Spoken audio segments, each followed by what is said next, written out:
si on voit là, Patrick Lambert, Gilles, c'est bon. Et donc, Jenny n'est pas sur le jury? Si, si. Attendez, moi je l'ai pas. Alors, il y a eu une erreur dans un premier temps, dans l'envoi du jury. Je ne sais pas ce qui a été renvoyé. J'ai demandé que ce soit corrigé, puisque comme le jury a été constitué en deux temps, il y a eu un premier temps où il n'a pas été accepté dans la forme initiale. Donc, on a rajouté Jenny. Donc, Jenny est dans le jury. Hein, D'accord. Sur la version imprimée que j'ai de la thèse, elle ne l'est pas. D'accord, c'est Jenny, oui. Le nom de famille, c'est Benoît Pinault. Je vais vérifier. Oui, je suis là. Vous m'entendez? Oui, oui, on t'entend. Donc sur la version imprimée de la thèse, j'ai pas Jenny. Ça, c'est quelque chose qui a été oublié, donc il va falloir qu'on le corrige. Oui, il faut qu'on le corrige, ça, je n'avais pas fait attention. Ouais, là, bon, ok. Sur la version que j'ai, je suis bien là. D'accord, bon, moi j'ai imprimé. Alors, c'est que, voilà, c'est que il y a eu la correction après coup, ouais, ok. D'accord. Bon, encore une minute.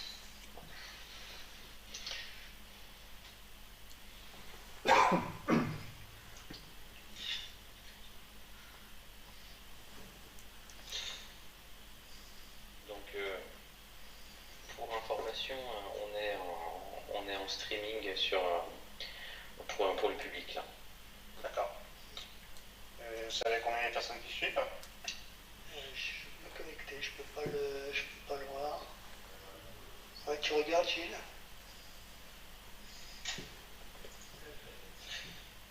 16 personnes apparemment. D'accord, bon. Il est l'heure, il me semble. On peut attaquer, je pense, si voilà. c'est bon. Bon, bah écoutez, bonjour à tous. On est réunis pour la soutenance de Mikaël Jacquemont sur la thèse qui est intitulée Cherenkov Image Analysis with Deep Multitask Learning from Single Telescope Data. Alors évidemment, c'est très dommage qu'on ne puisse pas être réunis physiquement pour un moment qui se veut aussi en général festif. Bon, ça se passe bien. Et donc, on va essayer de faire au mieux en mode distanciel.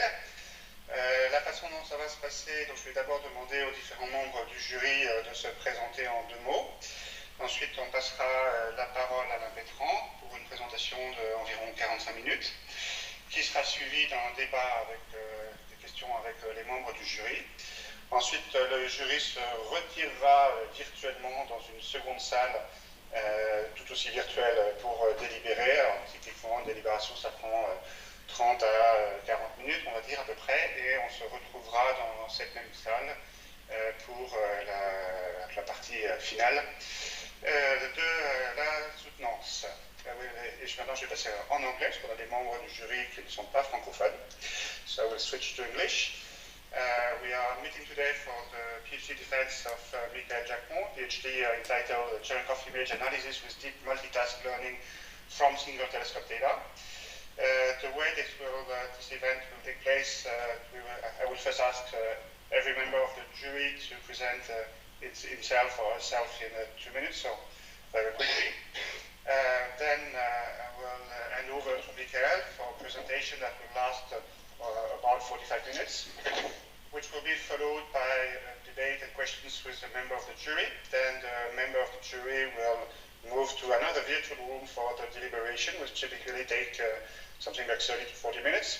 And then we'll join back in this first room for the last part of the defense. It's unfortunate that we cannot meet physically in person at lab, but we'll do our best. I will ask, of course, every member of the jury to switch off their mic and eventually the camera during the presentation, and just to switch on the camera and the mic when they are talking and when they will be presenting themselves. So starting by me, Mathieu Denoroy, I'm a research director of CNRS. I'm working in the field of camera astronomy, and HES experiment was a PI of this experiment during 3 years, and I'm a deputy PI of this experiment, and I've been involved a bit also in CTA.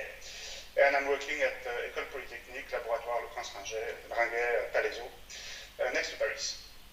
So please, I will follow the list that I have. I'll start with Abelardo. If you can present yourself in 2 minutes. Good morning, everyone. Can you hear me well? Yes. Can you switch on your video if you have it? Just yes. Everybody see you. Yes. You have your video on because I don't see anyone. I see you. Yeah. Okay. But fine. I will switch it off after I submit. Yeah. Okay. Good. Well, my name is Abelardo. I am a researcher at the High Energy Physics Institute in Barcelona, IFAE, and my field of research is gamma ray astronomy. I'm a member of the MAGIC collaboration and the CTA consortium, which are both projects on ground-based gamma ray astronomy. Thank you very much. Yeah. Thank you very much, Abelardo. Georges, please. Yes, hello. So, I'm Georges Queneau. I am director de recherche at CNRS in France. I am with the Laboratoire of Informatics of Grenoble. I'm leading the multimedia information retrieval and modeling team. And my main area, my main domain of research is automatic content-based indexing of multimedia documents. So this involves a lot of image processing and deep learning these days. Okay. Thank you very much. Jenny? Okay, good morning everybody. My name is Cherenkov. I'm professor of computer science at the University of Bordeaux. I'm founder and responsible of research project on explainable artificial intelligence in the framework of transversal access at our laboratory on artificial intelligence, and our lab is called LABRI, Laboratoire Bordelais de Recherche en Informatique. Okay, thank you very much, Jenny. Christian, please. Hello, my name is Christian Wolf. I am maître de conférence, which is equivalent to associate professor at l'IRIS Laboratory and INSEAD Lyon. And I'm working mostly in deep learning with a strong focus on computer vision, motion estimation, and lately robotics. Okay, thank you very much.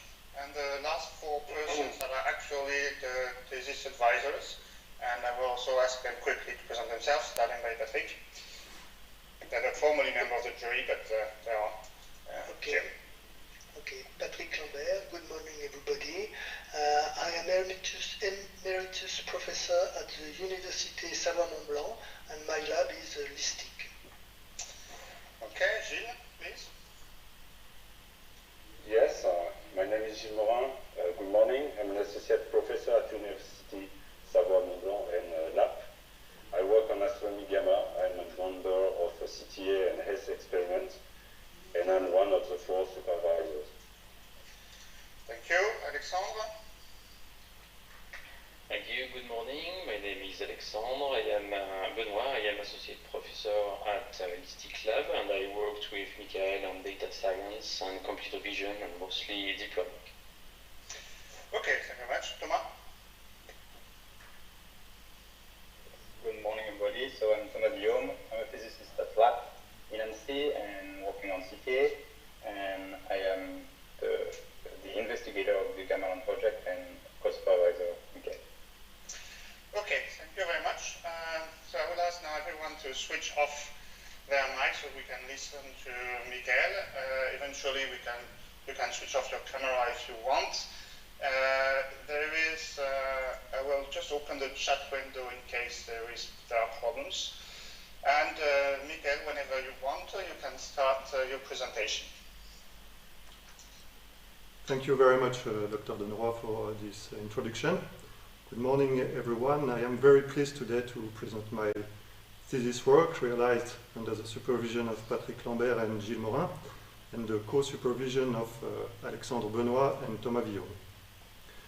My research focuses on the application of deep learning techniques to gamma astronomy, especially to Cherenkov telescope images, And this work has been done within the Gamma-Learn project that includes the lab and the LISTIC.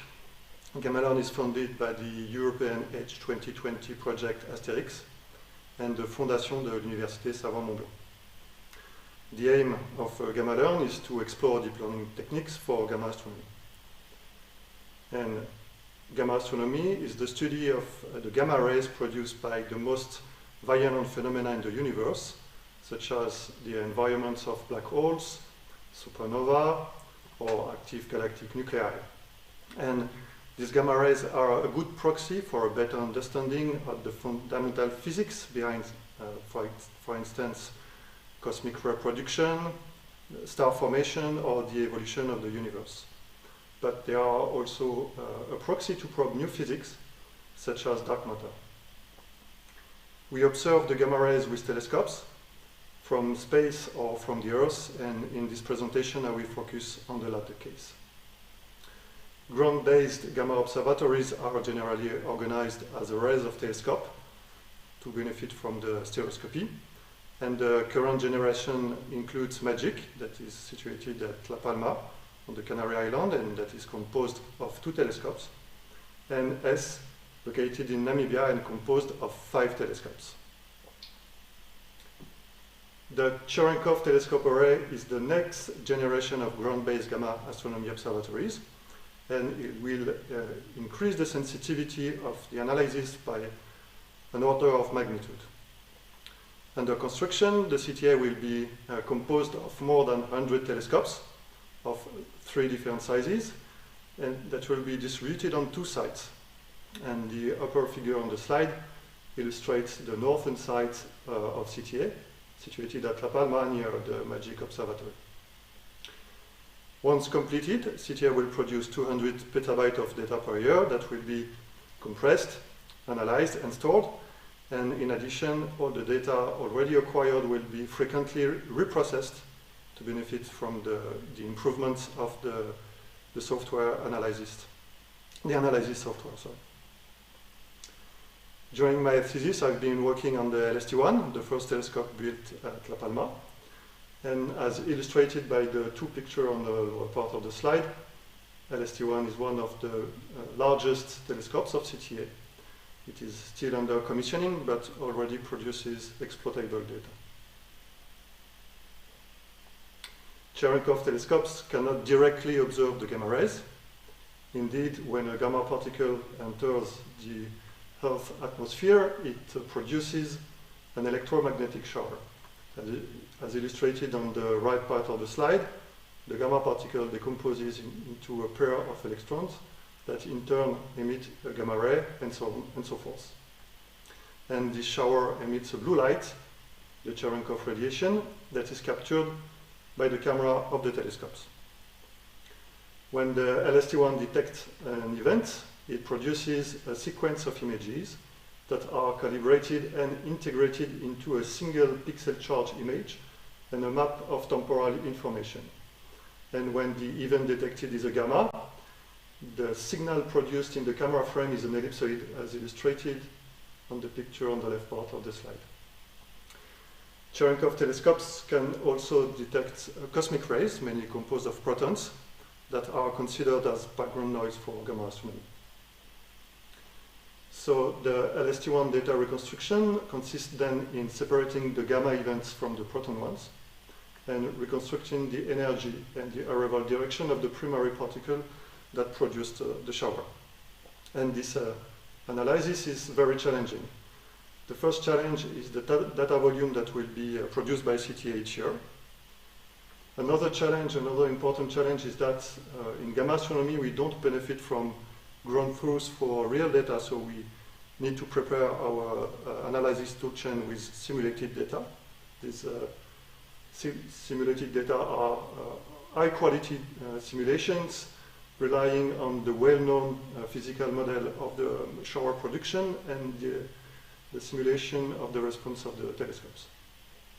Another important challenge is that the Lst1 has a camera with a roughly hexagonal shape, as illustrated on the upper figure on the slide, but more importantly with hexagonal pixels And this kind of images are quite unconventional for image processing. The next important challenge is that the atmospheric detection of the gamma rays introduces degeneracies, especially in the single telescope context. And this creates a strong interdependence between the image produced by the telescopes and the parameters of the particle. And for instance, as illustrated by the figure on the lower part of the slide, it can be quite complicated to distinguish between a proton of low energy and a gamma of high energy. And this makes the reconstruction a multitask problem. And the last challenge is that the signal to noise ratio is very low, and depending on the source we observe, the telescopes receive typically 1 gamma event for 1,000 to 10,000 events. Standard methods exist to analyze Cherenkov telescope images, and the most common one relies on the extraction of the geometrical parameters of the ellipsoid, of the signal, combined with machine learning algorithms such as random forest. This method is fast and robust, but has limited sensitivity, especially for the lowest energies. In the rest of this thesis, this method will be referred to as ELAS plus random forest.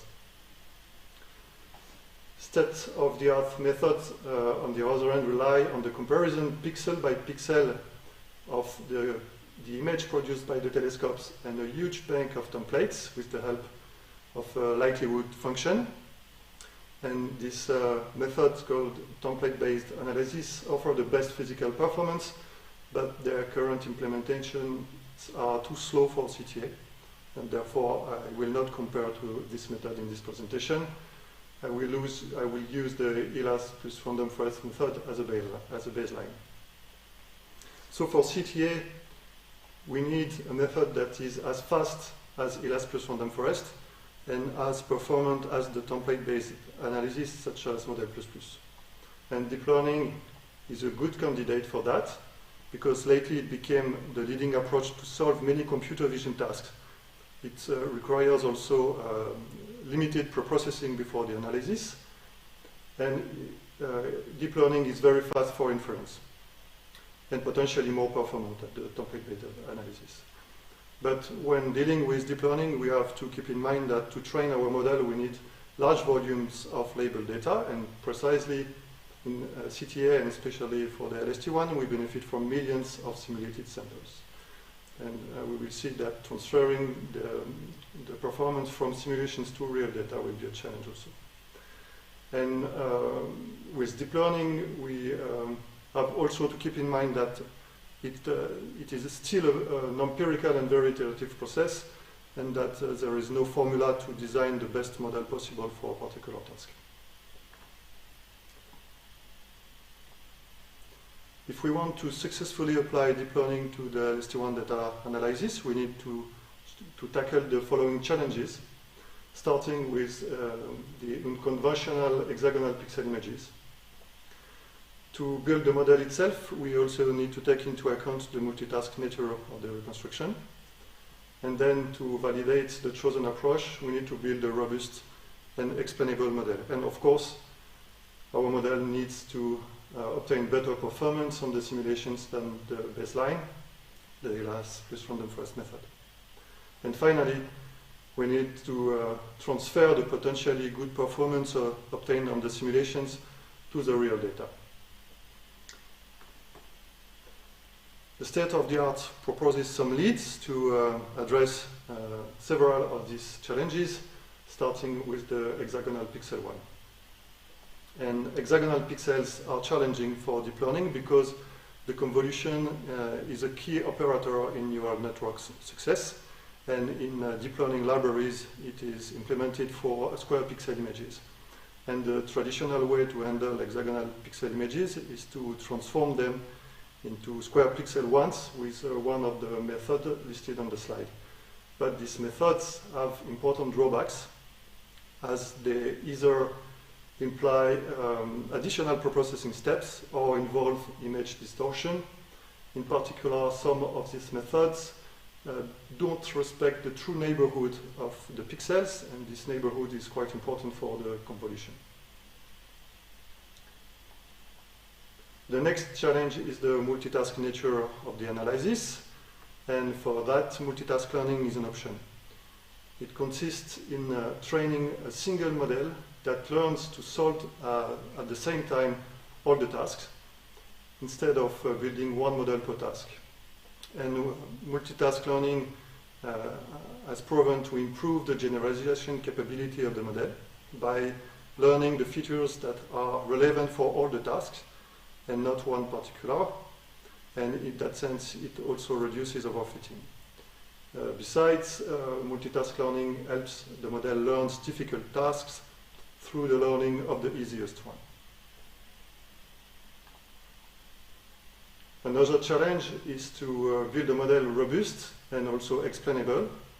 And the literature proposes attention mechanisms that help the model focus on the relevant features in the data. Indeed, neural networks have millions of parameters that produce millions of intermediate features, and not all these features are important and relevant for the decision of the network. So attention mechanisms allow to highlight the more important pixel for the network decision. Attention blocks are generally placed after convolutions in the networks, but can also be used standalone. And these blocks learn dependencies in the data, as illustrated by the upper figure on the slides that represent the 4-channel output of a neural network layer. These dependencies can be channel-wise, and we talk about channel-wise attention, or pixel-wise, and then we talk about spatial attention. Of course, channel-wise and pixel-wise spatial attention can be combined, like in the dual attention mechanism that is composed of a channel-wise attention path made of squeeze and excitation, and a quite simple spatial attention path composed of 2 convolutions and a sigmoid function that produces a spatial attention map. And this map is used to weight the pixel produced by the channel-wise attention path. It's also worth noticing that with spatial attention mechanism, observing the maps can give interesting insights on how the network makes its decision. And to go further with explainability, we can use visual explanation methods, such as GradCam. GradCam produces heat maps that highlights the most important pixels in the network's decision.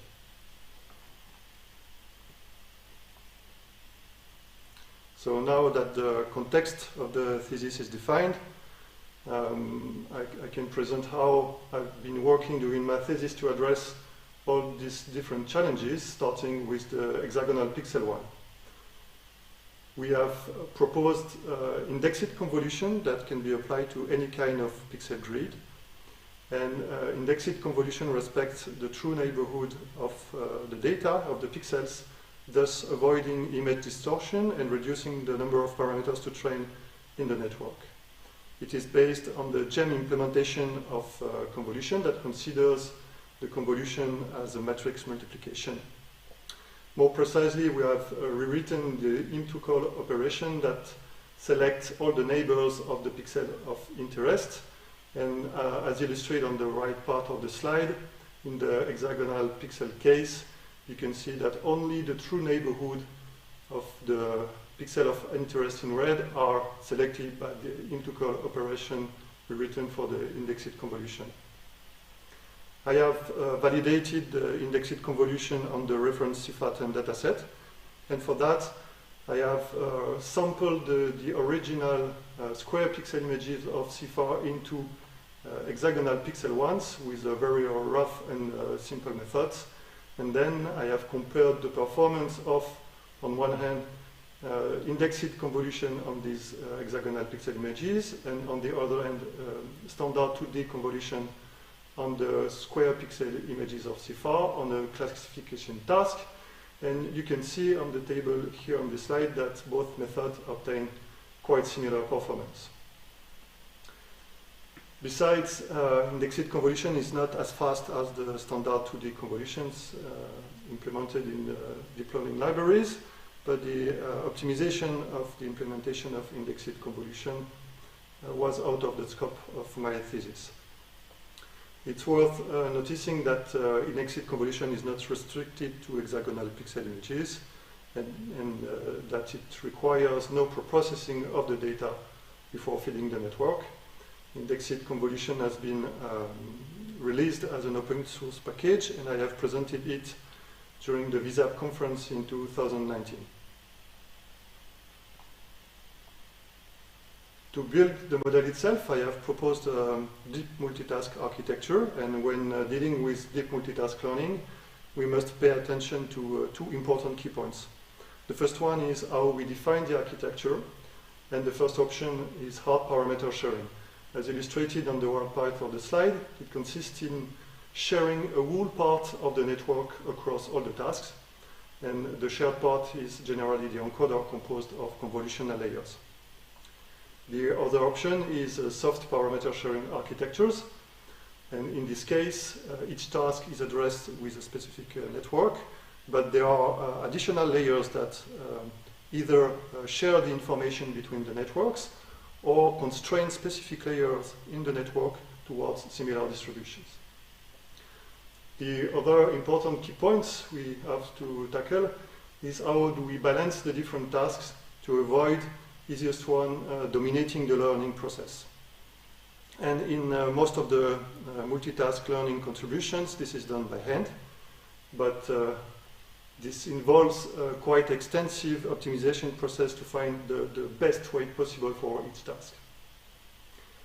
Several methods, several adaptive methods exist and automatically balance the tasks during the learning process.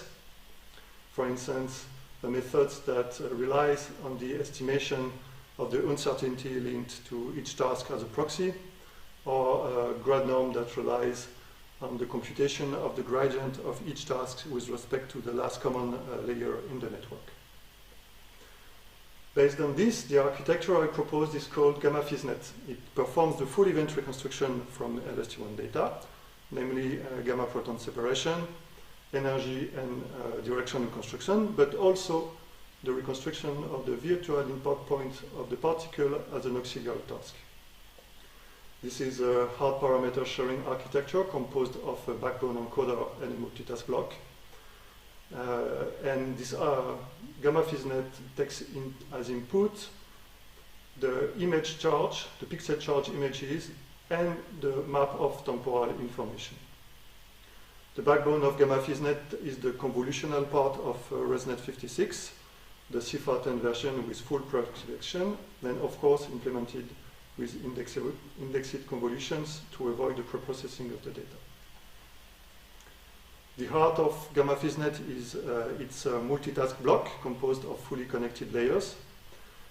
And this physically inspired multitask block is divided into two parts.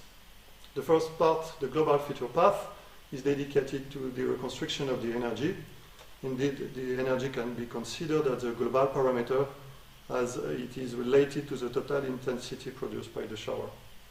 On the other hand, the local feature path is dedicated to direction and impact point reconstruction, and also to the separation between gammas and protons. And this local path aims to exploit the spatial and local information in the data, like the contour of the signal, its position and orientation in the camera frame. To balance all the tasks, I've used the uncertainty estimation methods that gave the best performance for Lst1 data. And in addition, I have also used a mask loss strategy to avoid protons disturbing the learning of energy and direction of the gammas. It consists in setting the loss of the energy, direction, and impact point to 0 when the particle seen by the network is a proton. I have compared this multitask approach with single-task ResNet networks. And as the weight initialization plays an important role in the performance of neural networks, I have repeated the experiment 6 times. This comparison has been realized with quite strong cuts to discard 2 bad events. And on the classification task, we observed that the multitask approach obtains quite similar precision than the single task ResNet, meaning that they have the same capability to discard the protons. But gamma FizzNet obtains better recall than the single task ResNet, meaning that it keeps more gamma events. And the LUC for the overall performance of both models shows a slight improvement of the multitask approach. For the regression tasks, the performance are represented with resolution curves. On the left part of the slide, for the energy reconstruction, the resolution represents the relative error of the network per energy bin. Lower is better. And we can see that gamma FizzNet in red obtains similar resolution than the single task network, but has a more spread results. On the right part of the slide for the direction reconstruction, the resolution represents the angular separation between the true direction of the events and the reconstructed ones per energy bin. Again, lower is better. And this time, gamma FizzNet in red obtains better results than single task networks, both in terms of resolution and dispersion and variability of the results.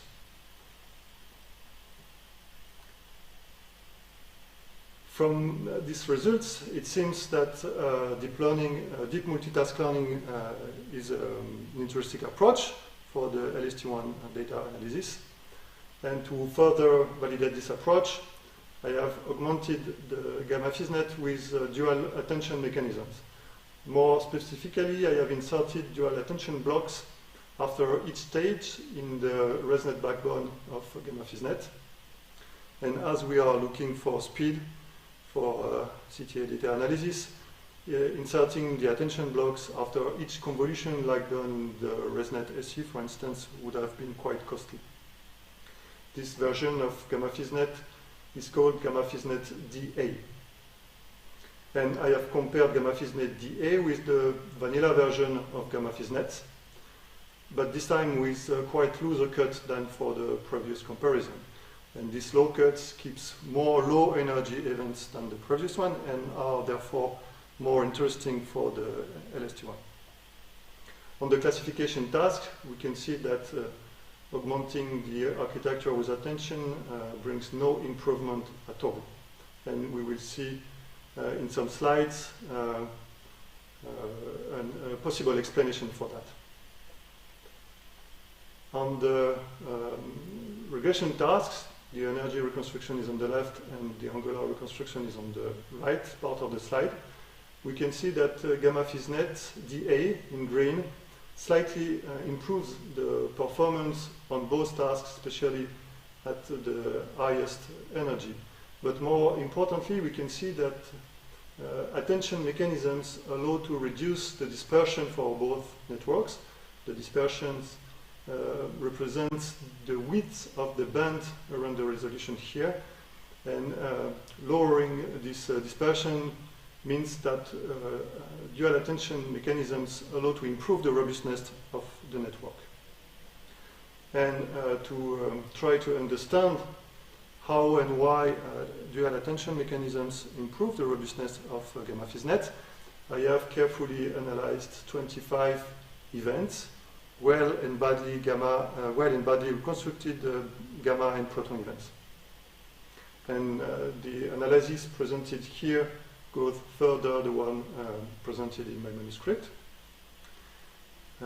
For the analysis presented today, I have compared two visual explanation methods, the heat maps produced by GradCam, but also the observation of the spatial attention maps of dual attention mechanisms.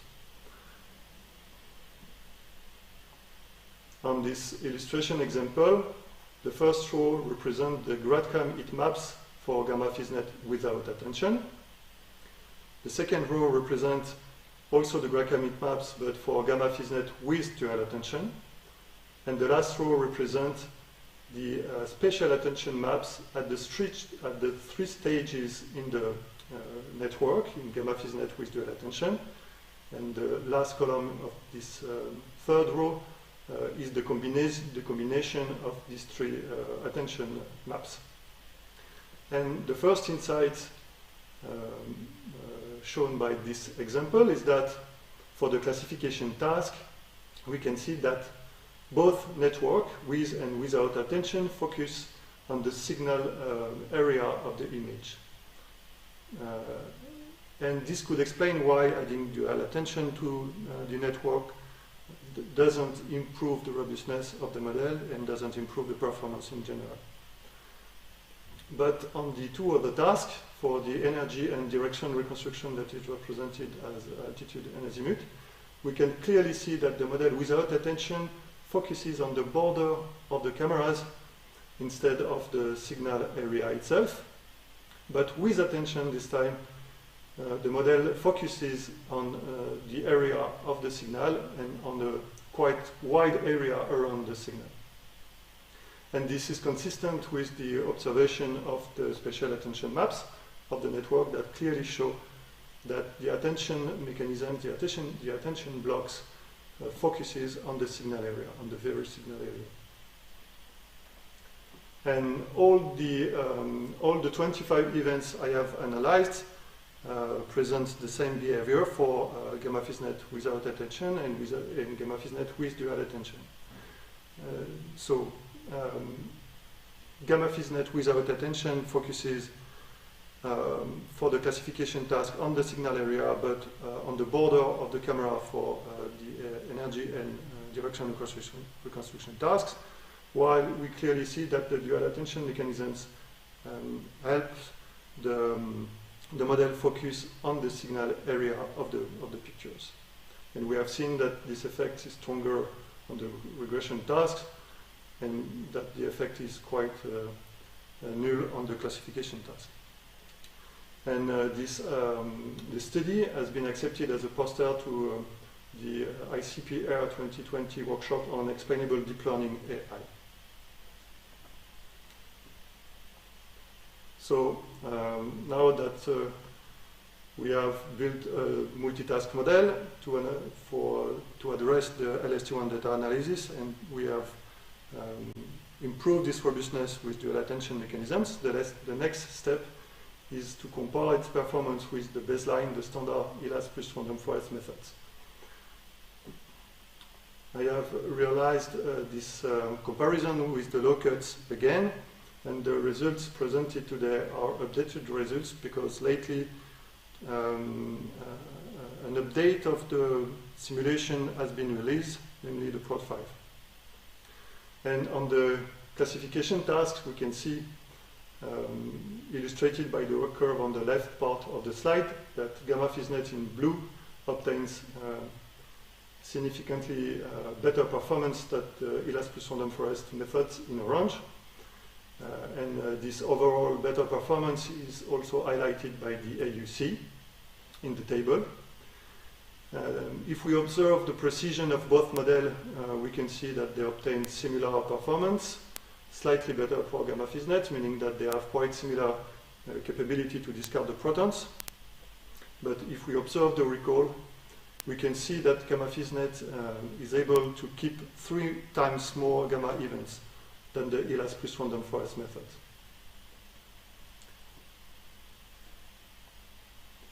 If we observe now the performance on the regression tasks, the energy reconstruction is represented on the left part of the slide, and the direction reconstruction on the right part of the slide. We can see that for both tasks, gamma FISNet obtains better results than the ELAS plus random forest at the lowest energies, especially below 100 GeV. The sensitivity curves presented on these slides represent the overall performance of the model. Lower is better. And this is the most important metric for gamma ray astronomy, as it represents the ability of the model to detect sources. And we can see that gamma FISNet in blue obtains a much better sensitivity than the ELAS plus random forest method, especially again at the lowest energies. And we can also see that gamma FISNet obtains better results than the MAGIC observatories that is yet composed of 2 telescopes. And these results are quite interesting for the study of extragalactic sources, but also transient phenomena such as gamma ray burst. And the performance of gamma FISNet have been on the previous simulation production have been accepted to this year's ADAS conference.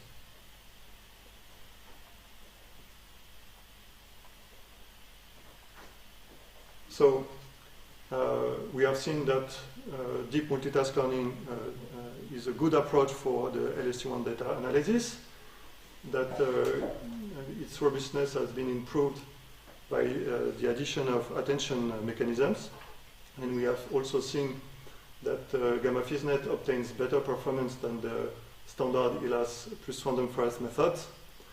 And to verify that this good performance obtained on simulations transfer to real data, I have analyzed the Crab nebula data taken by the Lst1. And I have chosen the Crab nebula because it is a standard candle in the gamma astronomy, but it is also a well-studied source in other different wavelengths. With gamma FISNet, I have analyzed 2 runs from this year's Crab campaign of the Lst1, one on run pointing at the source direction, and one off run pointing outside the source direction. And I've compared the results obtained by gamma FISNet with the one obtained by the standard ELAS plus random forest method.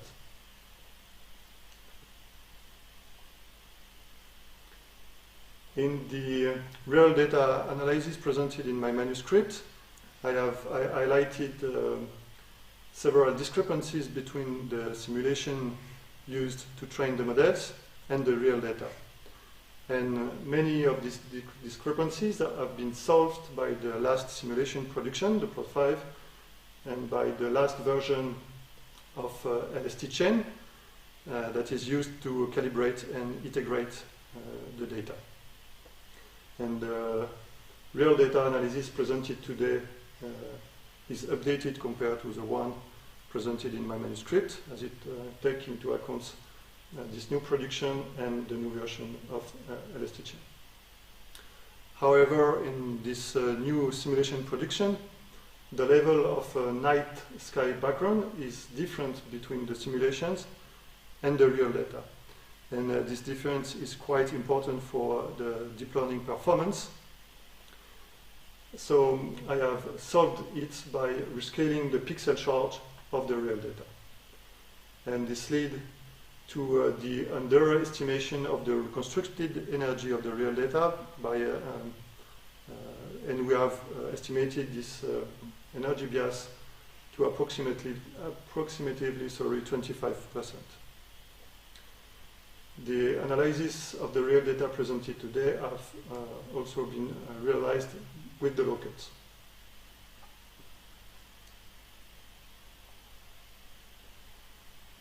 On this slide is represented the gamma excess detected by both methods, gamma FISNet DA and the ELAS plus random forest method. And this excess represents the gamma event effectively detected by both models, as it is computed by subtracting to the on run the gamma event detected in the off run. So we expect the larger excess possible to be confident in the source detection. On the left part of the slide, this excess is represented as a distribution of squared angular separation, the angular separation between the true direction of the source and the reconstructed direction in the coordinates of the camera. So the source location in the camera is at 0 degree, and we can see on this distribution that gamma FISNet DA in blue has a much more important excess in the source location than ELAS plus random forest in orange. And in general, gamma FISNet DA detects more events, but the excess is significantly more important at the source location. On the right part of the slide, the same excess is represented as sky maps of events in the camera coordinates. On the left, we observe the events detected by gamma FISNet DA, and on the right, the events detected by the ELAS plus random forest methods with the same scale.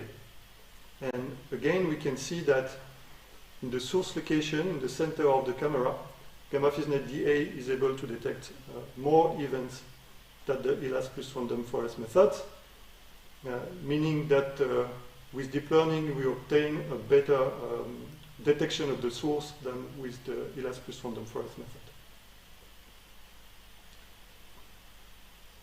And this excess, as highlighted on the table on the left part of the slide, is 3 times higher for gamma FISNet than for the ELAS plus random forest method. And this is consistent with the performance observed on the simulations, when we have seen that gamma FISNet DA has a 3 times more recall than the ELAS plus random forest method. And this leads to a statistical significance of 15 sigmas for gamma FISNet DA against approximately 11 sigmas for the ELAS plus random forest methods, meaning that we are more confident in the source detection by the proposed architecture.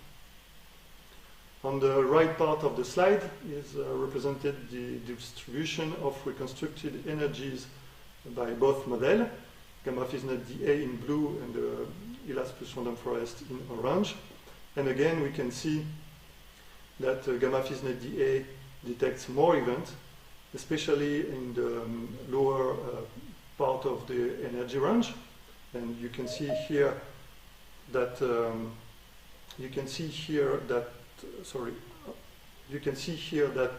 energy range of the Lst1 is represented at the red bar. And you can also see that gamma FISNet DA is able to detect events at lower energy than the ELAS plus random forest method, around 60 to 70 GeVs, and this is quite close to the limit of the telescope capability. And this better detection of lower energy events by gamma FISNet is very interesting for extragalactic sources detection and the studies of the transience phenomena such as gamma ray bursts. But again, here we have to keep in mind that gamma FISNet DA is quite sensitive to the NSB label, and we have to take the difference in NSB level between the simulations and the real data into account when we realize the real data analysis.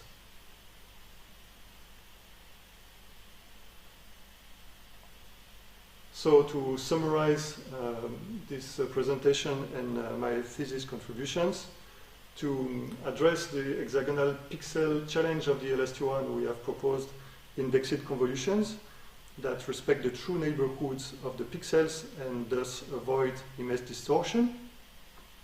To address the multitask nature of the Lst1 data analysis, I have proposed a multitask learning architecture, and we have seen that multitask learning improves the performance over single task networks and thus reduces the degeneracies introduced by the atmospheric detection of the particles, especially in the single telescope context. Then I have improved the robustness of gamma FISNet by augmenting it with dual attention mechanisms. And we have seen that these attention blocks have a stronger effect on the regression tasks. And to try to understand why and how attention mechanisms improve the robustness of the model, I have realized the first steps toward model explainability by comparing the quad-commit maps and the observation of the spatial attention maps.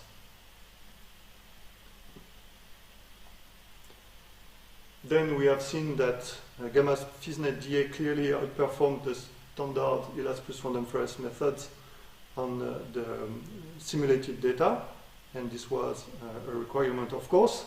But we have seen that it also outperforms the ELAS plus random forest methods on the real data. And on the real data analysis, I have realized the first ever full event reconstruction of Cherenkov images with deep learning. And we have seen that the performance obtained on the real data analysis are quite interesting, again, for the detection of transient phenomena and extragalactic sources that the Lst1 is particularly interesting for. To conclude, I would say that deep learning is a competing approach for Lst1 data analysis, but more generally for Cherenkov telescope image analysis. To realize the many experiments done during my thesis, I have also developed the Gamelan framework that allows to ease the training of neural networks with Cherenkov data, and that also allows for the traceability and the reproducibility of the experiments. But of course, the CTA is just at its beginning of its long history that will last several decades. And to continue this research, I have identified 4 interesting perspectives. The first one is for stereo analysis, because of course CTA will be an array of telescopes, and we will need to build a stereo analysis model. So we could build on the good results obtained by gamma Fisnet DA in the single telescope context, and then we will need to find a way to combine the information coming from the different telescopes. So for instance, we could use the backbone for all the telescopes and then stack the latent feature maps produced by the backbone of gamma Fisnet for all the different telescopes and have a multitask block after. We could also, to combine these latent feature maps, use, as done in the HES experiment and by Daniel Nieto and his team in CTA, we could use a recurrent cell. And finally, we could also use, to combine these feature maps, the indexed convolution at the array level, considering each telescope as a pixel. And the feature map, the features output by the backbone of gamma Fisnet as the channels. Then we could apply the convolution on the array of these pixel telescopes.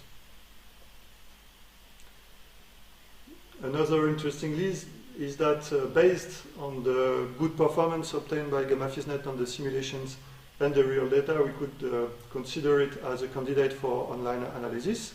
But I have shown in my manuscript that the backbone ResNet of gamma Fisnet is quite over-parameterized.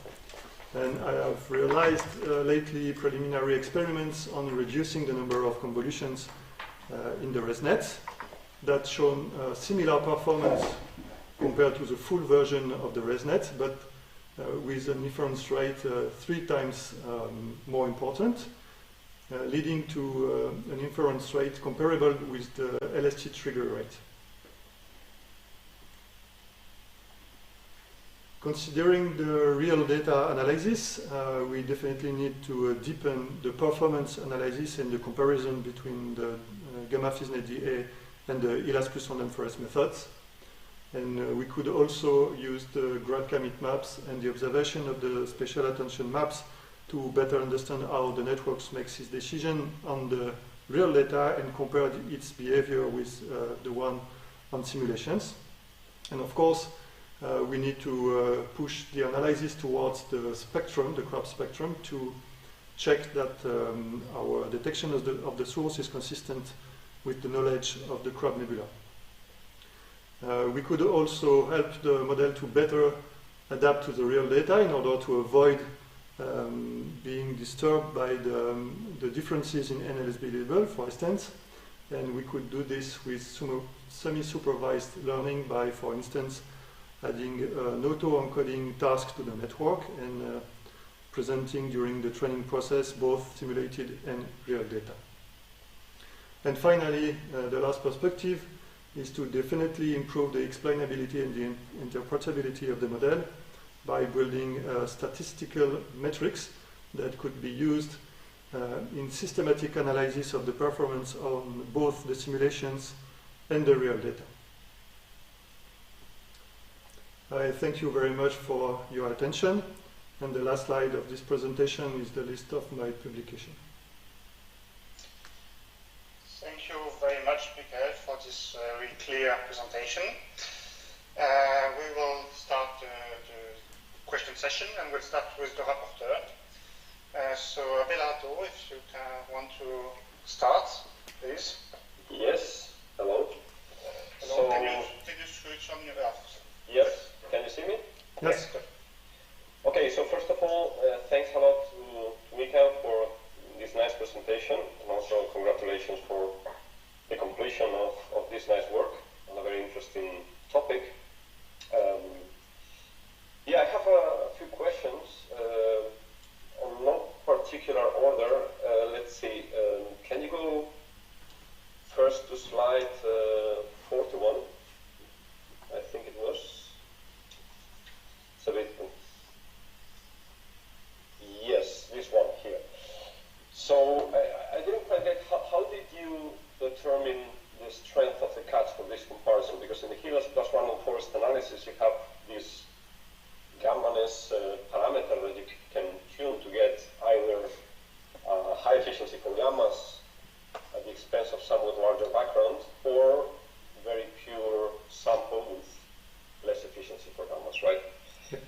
So what I see in this plot here, in the theta square plot on the left, is the level of background fluctuations are quite different between the two analyses, which means that the level of background is also different. So can you explain how did you tune the strength of the cut for the comparison?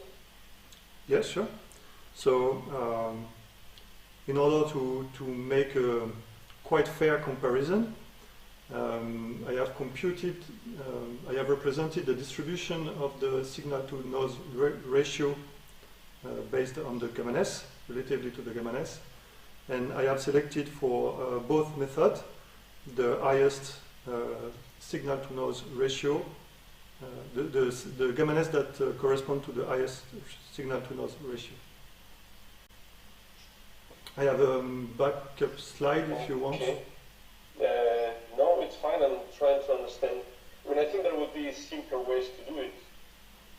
This way you're mentioning on one side would mix different energies. So probably you're not looking at the same energy range in both cases. If you optimize on signal to noise ratio for the whole sample.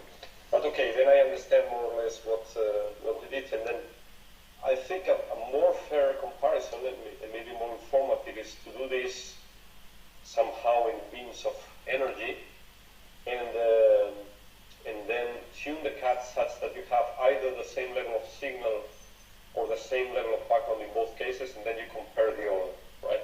Yeah, sure. This is more direct, but okay. Sure. So here, fine, yes. Here the idea was for this preliminary analysis to have the, I would say, the most simple and fair comparison possible. But of course the idea is then to use the optimization cuts done by the computation of the sensitivity per energy bin to apply the best gamma-ness cut possible per energy bin. But it will be the next step of the analysis. Okay. Okay, thanks. Then related to this, let me see if you wait a second. The slide. Okay, 42. That's it. That's it. Yeah, 42 it was. Okay. Yes. Can you show? Mm-hmm. Yeah. Okay. Here as well. So again, this is a bit of the same thing, right? But I guess for the Hillas plus random forest analysis, which is what is currently used as default, okay, for the Lst1 analysis, it's very likely, I think, that you're using some settings for this kind of analysis that are already done thinking on achieving a good match between real data and Monte Carlo. So for example, here probably you are having too high energy threshold by means of whatever, some intensity cut, or maybe the fact that we're using only the main island for the parameterization, whatever. And therefore the comparison is a bit, let's say, biased from the start. Okay, it's just a comment that probably the HELAS plus random forest approach is not simply tuned on pure Monte Carlo, but has some settings in it that are made with a view with comparison to real data. Okay, so that's something, in my opinion, which makes the comparison a bit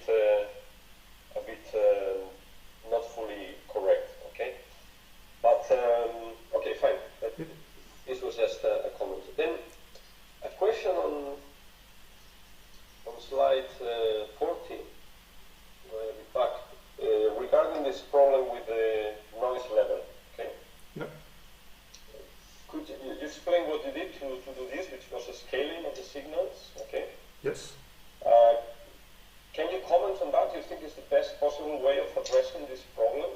No, for sure it's a trick. Okay. It's a trick, but I would prefer a benefit from simulations with the good NSB level. But this is interesting because it highlights that deep learning models are sensitive to the NSB level, and for the real data analysis we will need to find a strategy that avoids to retrain each time the model for the good NSB level, and that's why in the perspectives I've mentioned, for instance, semi-supervised learning. And okay. If I well, yeah, sorry, I thought you had finished. just in addition, if I do not rescale the pixel charge, the deep learning model is not able to detect any gammas in the data. Okay, yes, but as you mentioned, when you do this, you introduce an energy bias, which is probably also spoiling the rest of the performances, Sure. of the rest of the reconstruction of the images. So I think you say, okay, the ideal is to have tuned Monte Carlo, that's true, but the same as you scaled the pixel-wise signals, you could have added a random noise to them, which would not have introduced any energy bias, right? So that's something maybe you can eventually try without big overhead of, let's say, technical difficulties, as compared to a simple scaling of all pixels, right? Yeah, sure. Okay. Good. Yeah. Just to complete for this analysis, I didn't benefit from the simulations with the information on the true pixels. But if I add this information, I know it's available in some data sets. I could have rescaled on the simulations the background to be consistent with the real data. Well, I think that you don't really need the real number of photoelectrons because you can just add noise. You would add noise to all pixels no matter what. Therefore, it's, I mean, you have that information, but I don't think you really need it to do this tuning. Okay, so thanks for that. Sorry, I should have the mic. Yep. No, I was just asking whether you had more questions or not. Yes, well, I was told I had 20 minutes in total. I think we are less than 10. Yes. I will try to make it in 15, okay? Yes, perfect. Okay, good. So, again, a bit related to this, you know that all to this thing you were mentioning of the noise and so on, that, you know, in CTA, in the end, we will not be keeping all information in the camera. There will be a lossy data volume reduction, right? So for the online analysis, as you mentioned, you could do this kind of analysis without pixels, but with the data that we will finally store on disks, only, let's say, significant pixels will be kept. So can you comment on how this can affect the method, and do you think it will still work fine? Did you do some study already in that direction? Yeah, we have done preliminary experiments on training the networks with cleaned images without the background, and we have seen that we obtain slightly worse performance than keeping the whole pixels. But this is related to the performance of the cleaning operation, of course, and for deep learning, if we want to exploit the most the performance and the capability of deep learning, of course we need to apply the process to all the pixels and also to the background pixels. But maybe you could still do that, but they would simply have zeros. I don't know if that would be a big problem, because I have heard different opinions on that. So you could have the full image simply with some pixels containing nothing at all. But the background pixels that are considered by background by the cleaning operation currently can also, especially in the very neighborhood of the signal, can also contain I would say low signal information that is exploited by deep learning. And if we want deep learning to be the more efficient possible, we definitely need to have a cleaning operation that will keep somehow larger pixel than now. Yeah, this is for sure. I mean, this data volume reduction will not be as picky, let's say, as the regular cleaning. So, okay, thanks. So just one more thing, and I think it's important because it's something that was new relative to the manuscript. So this is on regarding the sensitivity. So this slide 37. Can you confirm? I don't know if it's easy for you to do now, but can you confirm if this is the equivalent of the plot in page 116 of the manuscript, this figure 4.9 of the manuscript? This is low cut sensitivity. Yeah, sure. It's this one, yeah? Yeah, sure. But then it's pretty different. And is it really the case that the only difference here is the prod 5 versus prod 3 Monte Carlo? No, the main difference, I would say, is the version of PyIRF used to compute the sensitivity. The sensitivity presented on this slide. So I would put a preliminary on that. Then I mean, okay, fine, I understand now.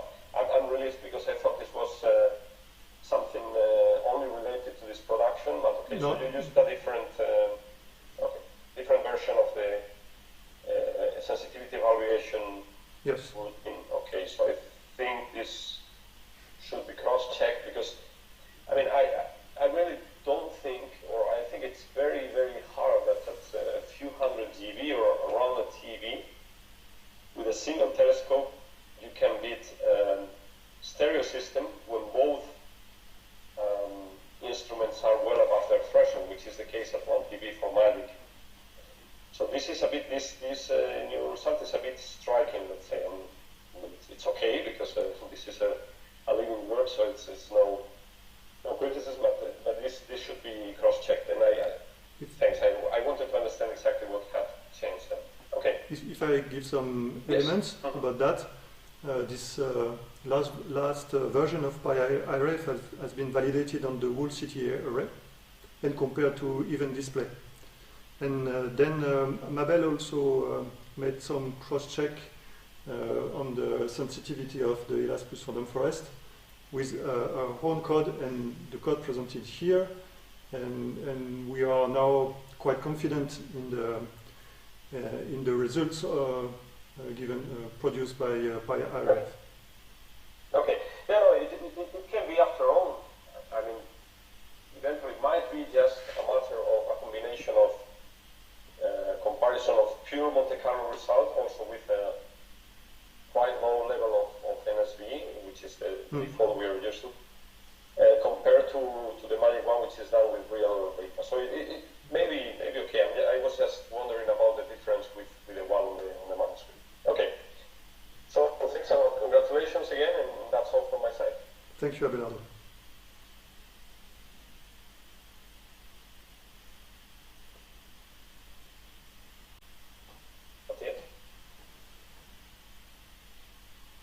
Sorry, the mic was off. So I was just saying thank you very much, Abelardo, and we'll hand over to Georges for further questions. Yes, sir. Hello. So, do you hear me? Yes. Yes. Okay, good. Also, I wish to thank you for the presentation and congratulate you for the work, which was very interesting.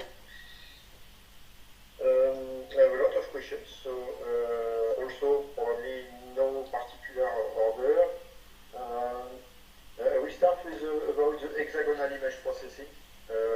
actually, in the beginning, when I did the image processing in the past, I started with speech processing and then I switched to image processing, and I intuitively found that hexagonal image processing should be much better in terms of isotropy and a lot of things. And long ago, I did some study on that.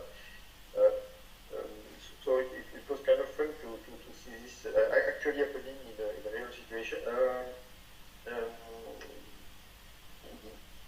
I did not check, but did you find that in the literature about natural, even not deep learning, but naturally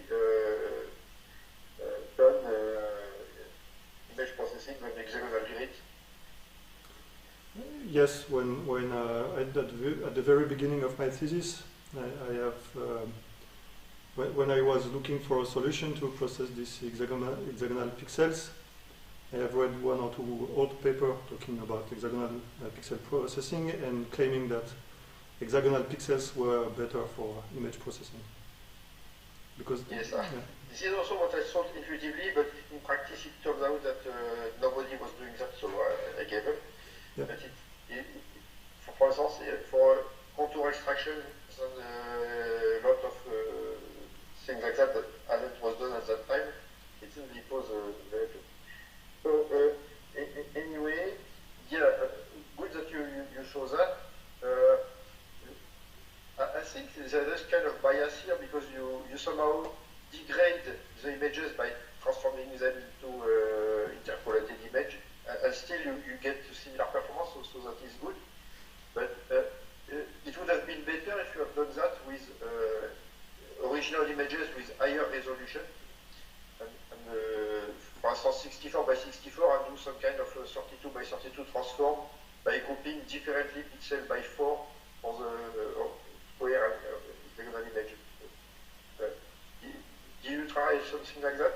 Or no, I just stayed with this simple method, as the idea was only to check that we have similar performance. Yes. Okay. The index convolution is something which is interesting, especially as it has can work with any type of grid. But in case of hexagonal grid, I think there are simpler solutions for doing that. Of course, if you rotate the vertical axis, actually not the vertical, if you rotate the axis which is at 60 degrees, if you rotate it to get at 90 degrees, so of course the image will be distorted, but that does not mean that the computation has to be distorted. Yes, exactly. So if you use the shifted image and the curling mask, if you have a mask over the shifted image and a mask over the convolution, though the image and the filters are distorted, there is no asymmetry in the processing actually. So it seems that this allows you to use the full power of the very optimized Conv2D kernel. So why didn't you use that? So my first experiment at the very beginning of the thesis, I used this method, but then with the amount of simulations, we need to shift all the images, and this is quite costly. And in addition, we have roughly hexagonal shape for the camera, and this involves, I would say, fake pixel in the shifted image. And this yes, but you can apply a mask on that. Once you do global pooling, you just have to apply a mask before doing the global pooling. Yes. So it adds a slight overhead to the convolution operation, and actually masking the convolution kernel in PyTorch also adds quite significant overhead. There is indeed an overhead, but I think this overhead is quite small compared to what you do with the indexed convolution, no? Yeah, sure. Shifting images is more efficient actually than indexed convolution. Okay.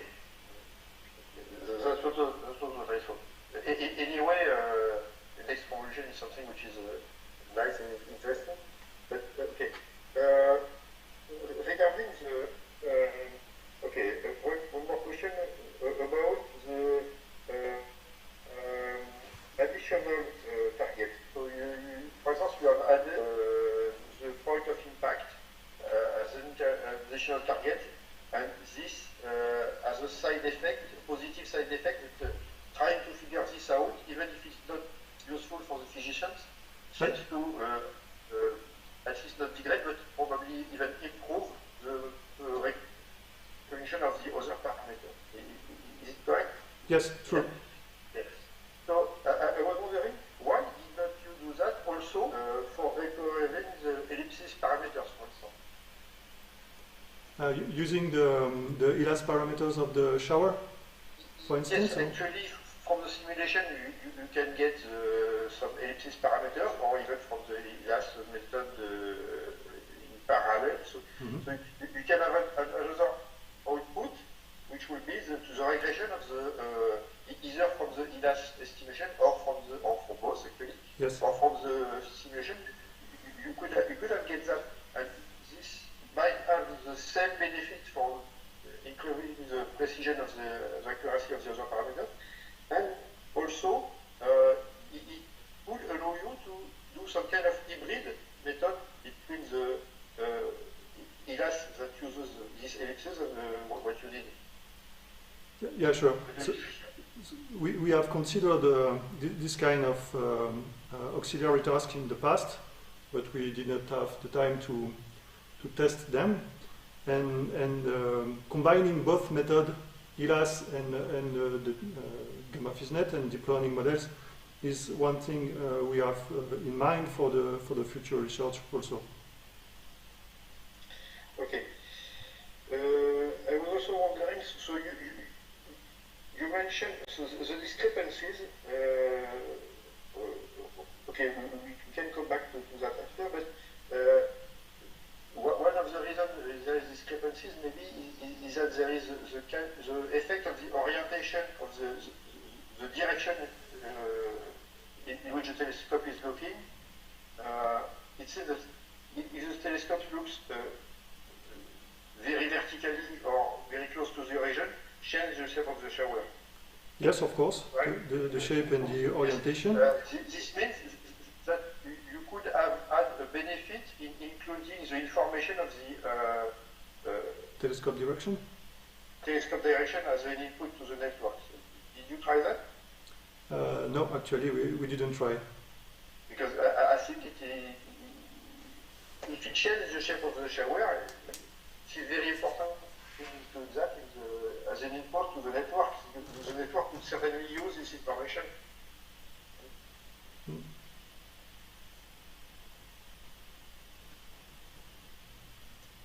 Okay. Thank you.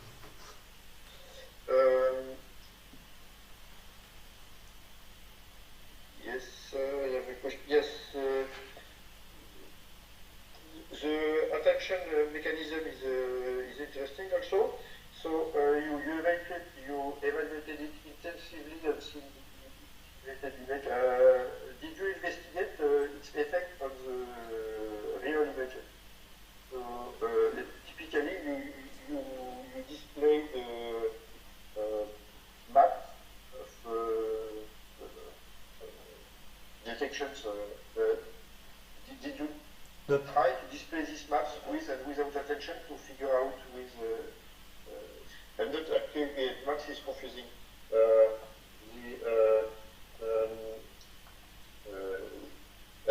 mean the detection. I'm thinking about the detection maps. So you have a detection maps. Did you try to show this? Well, yes. So I was more referring to the GradCam maps. Yes, not the GradCam actually. No, how do you call that? The plots of the detections. Yes, not this one also. The final results, when you display the results of the actual images, I don't remember. Yes.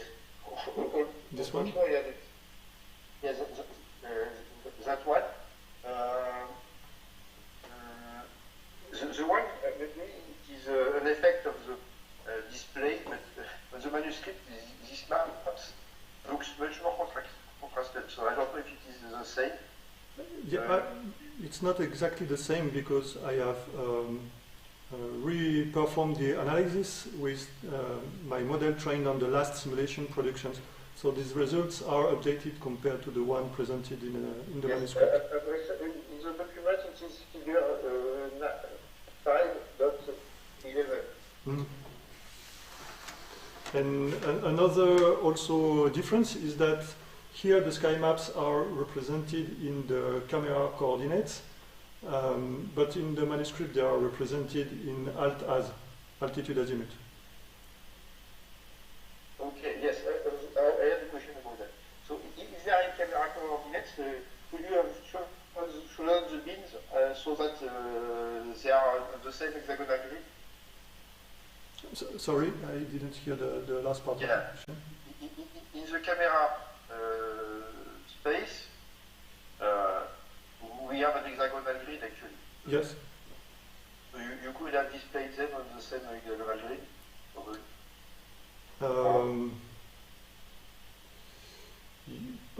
Probably I could, yes, but here I just used a method in LST chain to... Okay, so that was another question. My first question was about what difference does this make on these plots if you use the attention and so currently you have FISNet DA, if you use FISNet without DA, how would that look like?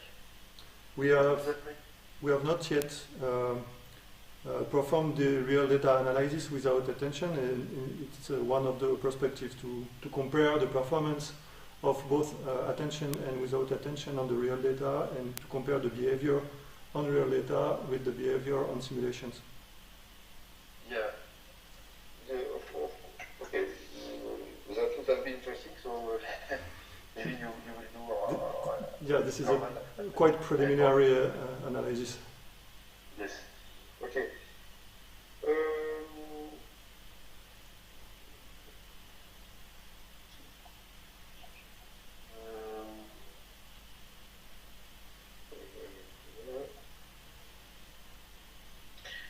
Yes, if you go to slide 26,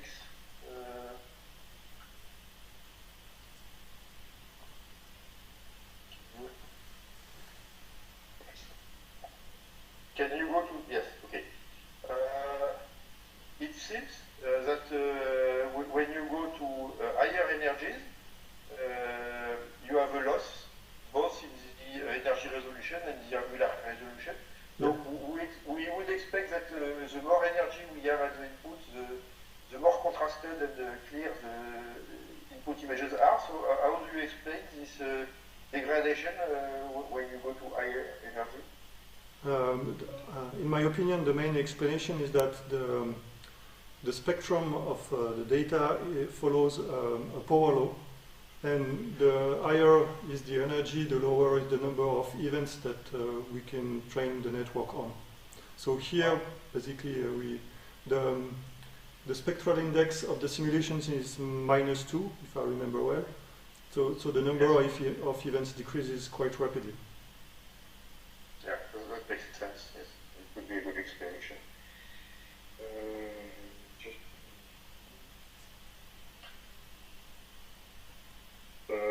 There is a question on slide 35 too. Yeah, that's a very important question. Yes, so actually, area interference is a synthetic measure, while precision and recall are related to a given threshold. Yes. So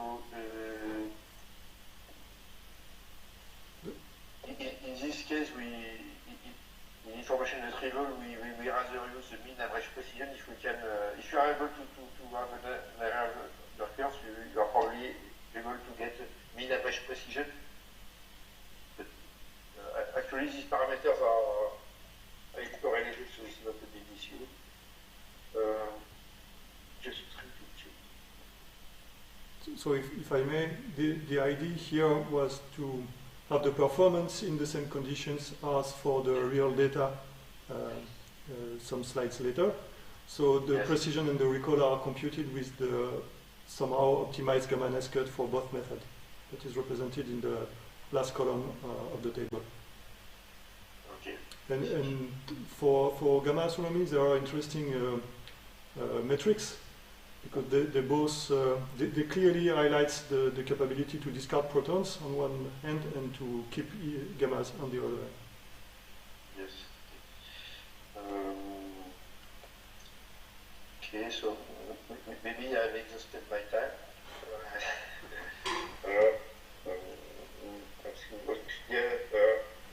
I have a question about task balancing, but did that, or did you eventually did that do that on the actual data, and those data strongly influence?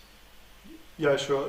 Balancing the task is a requirement to obtain good performance, and I have tried different methods, and the one that gave the best performance was the uncertainty estimation method by Kendall and Gall. So you use an automatic method? You Yeah. do it manually? Yeah, and in the case of the uncertainty estimation method, the uncertainty of each task is learned as additional parameters.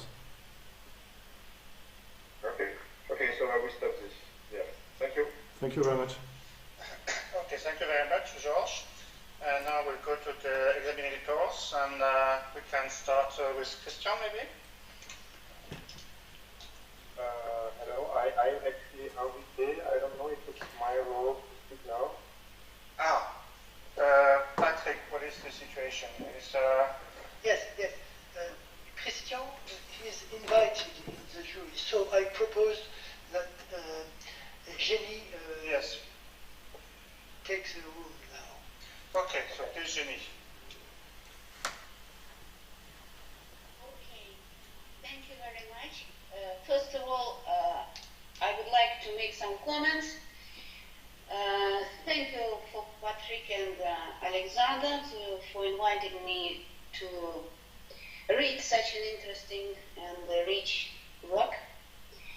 I would like to compliment you for the quality of your manuscript.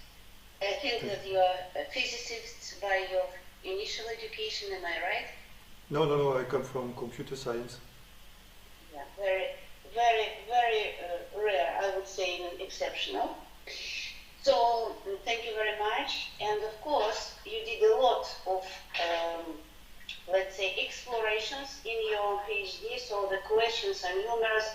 Georges have, let's say, taken me out of several of them, but still.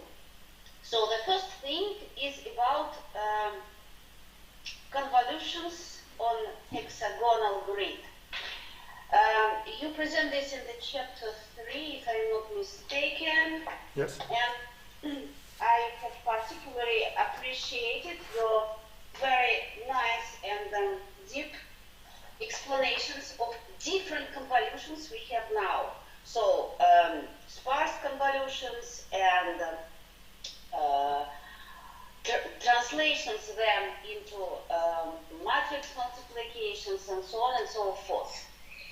And the trend, speaking about hexagonal convolution. So it is like a little bit like George says, that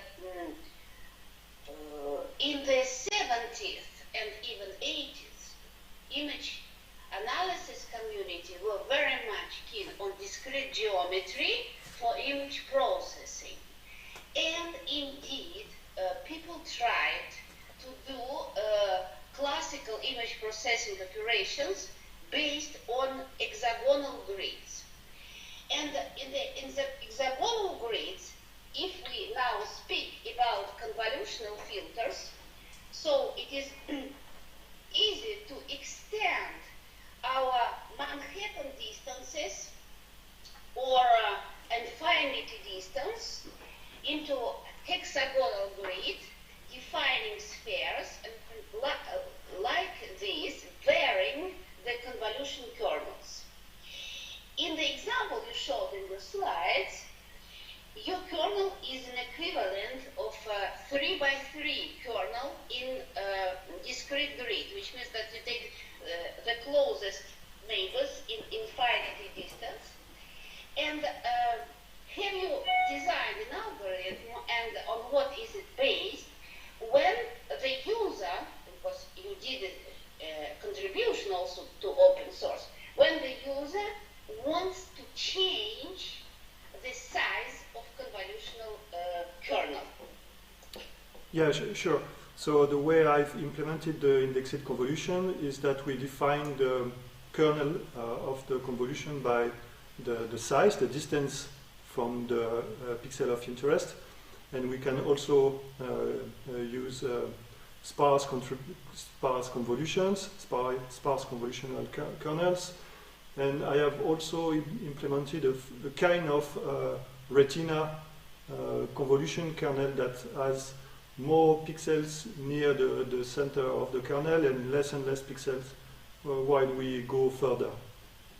Ah, okay. So all this have been implemented in the indexed convolutions. And what kind of distance do you compute here? To design the kernel? Yes. The distance from the pixel of interest. Yeah, but in what metrics? In the number of pixels. Number of pixels. Okay, K metrics. Okay, good.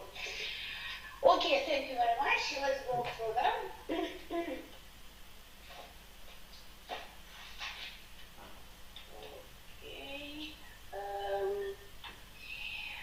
Then you are speaking when you perform your experiences, and this was a kind of overview on the slide number 11. If we can go. Sure.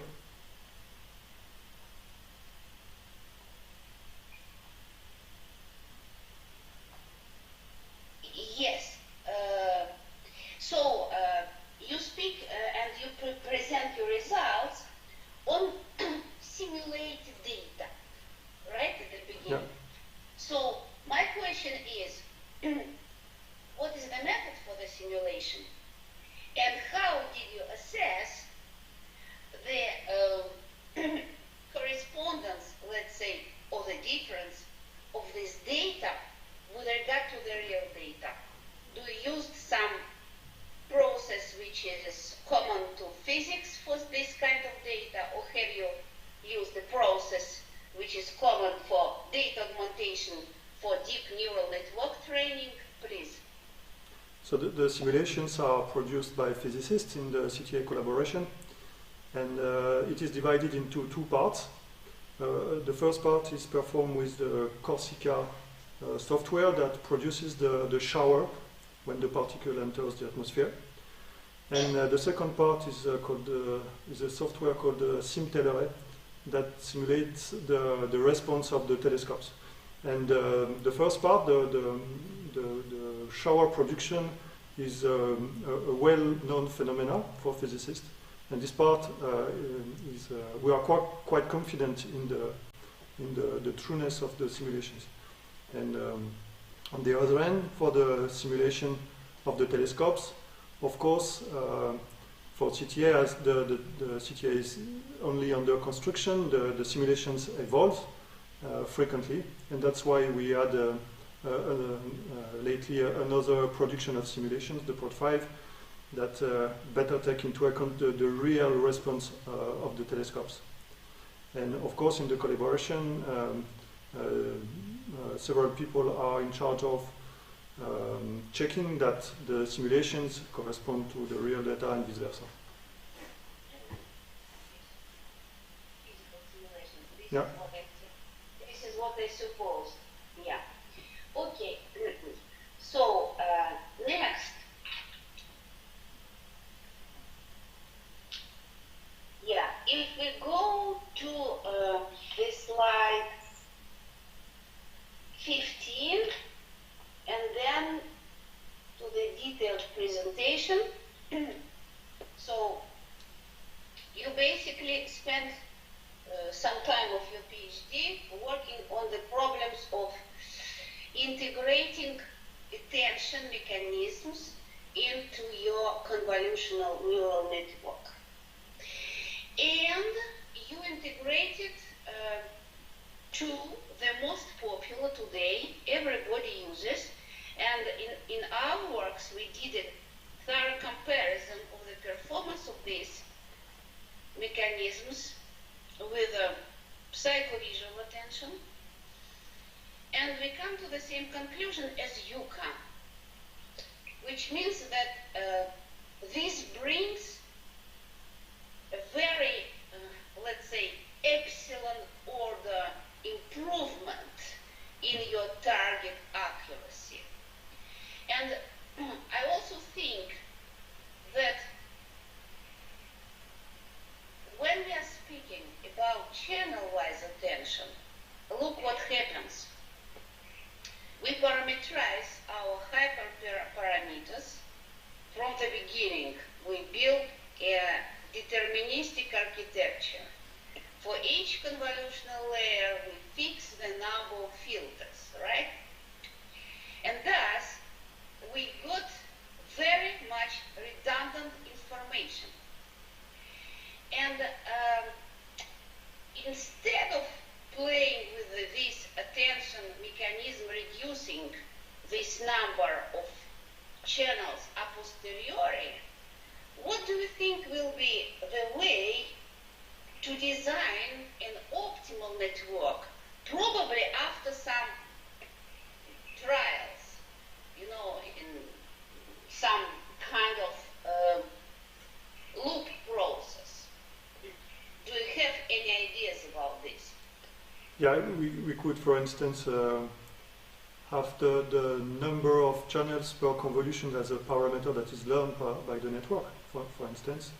But of course, in this case, we need to somehow train the network a time and then update this parameter after some epochs, for instance, because if we change the number of channels during the training time, we need to retrain basically on the network.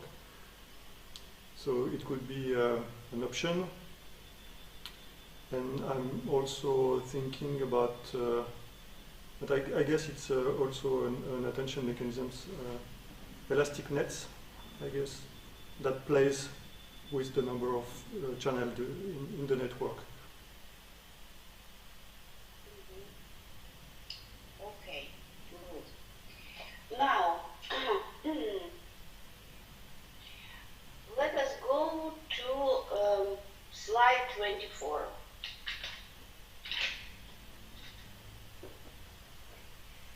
Okay, so here you present a multitask architecture, and this is indeed also a very interesting contribution, taking into account all the problems you have to solve. I would like some comments on masked loss. Yes. Mm-hmm. So, because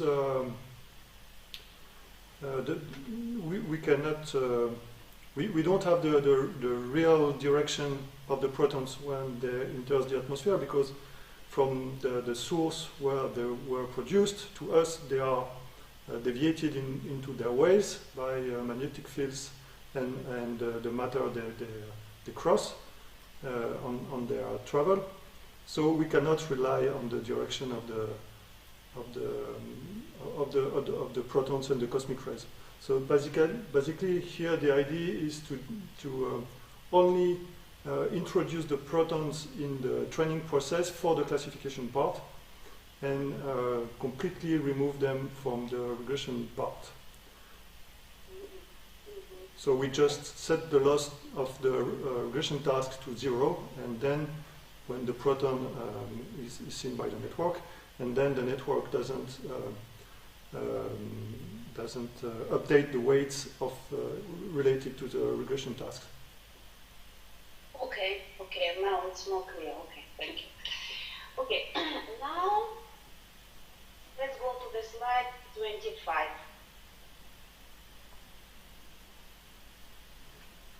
Yes, so here it is about experimental part. You said that you ran the experiment 6 times because you tried to study the initialization effect. Mm-hmm. The first question is, was it a purely random initialization? Have you tried from scratch, or have you tried to use some transfer learning? For the experiments presented here, I trained the network from scratch because first the network is implemented with indexed convolutions, and there is not in the state-of-the-art such kind of architectures, but also because we have only two channels in our data, the pixel charge and the temporal information.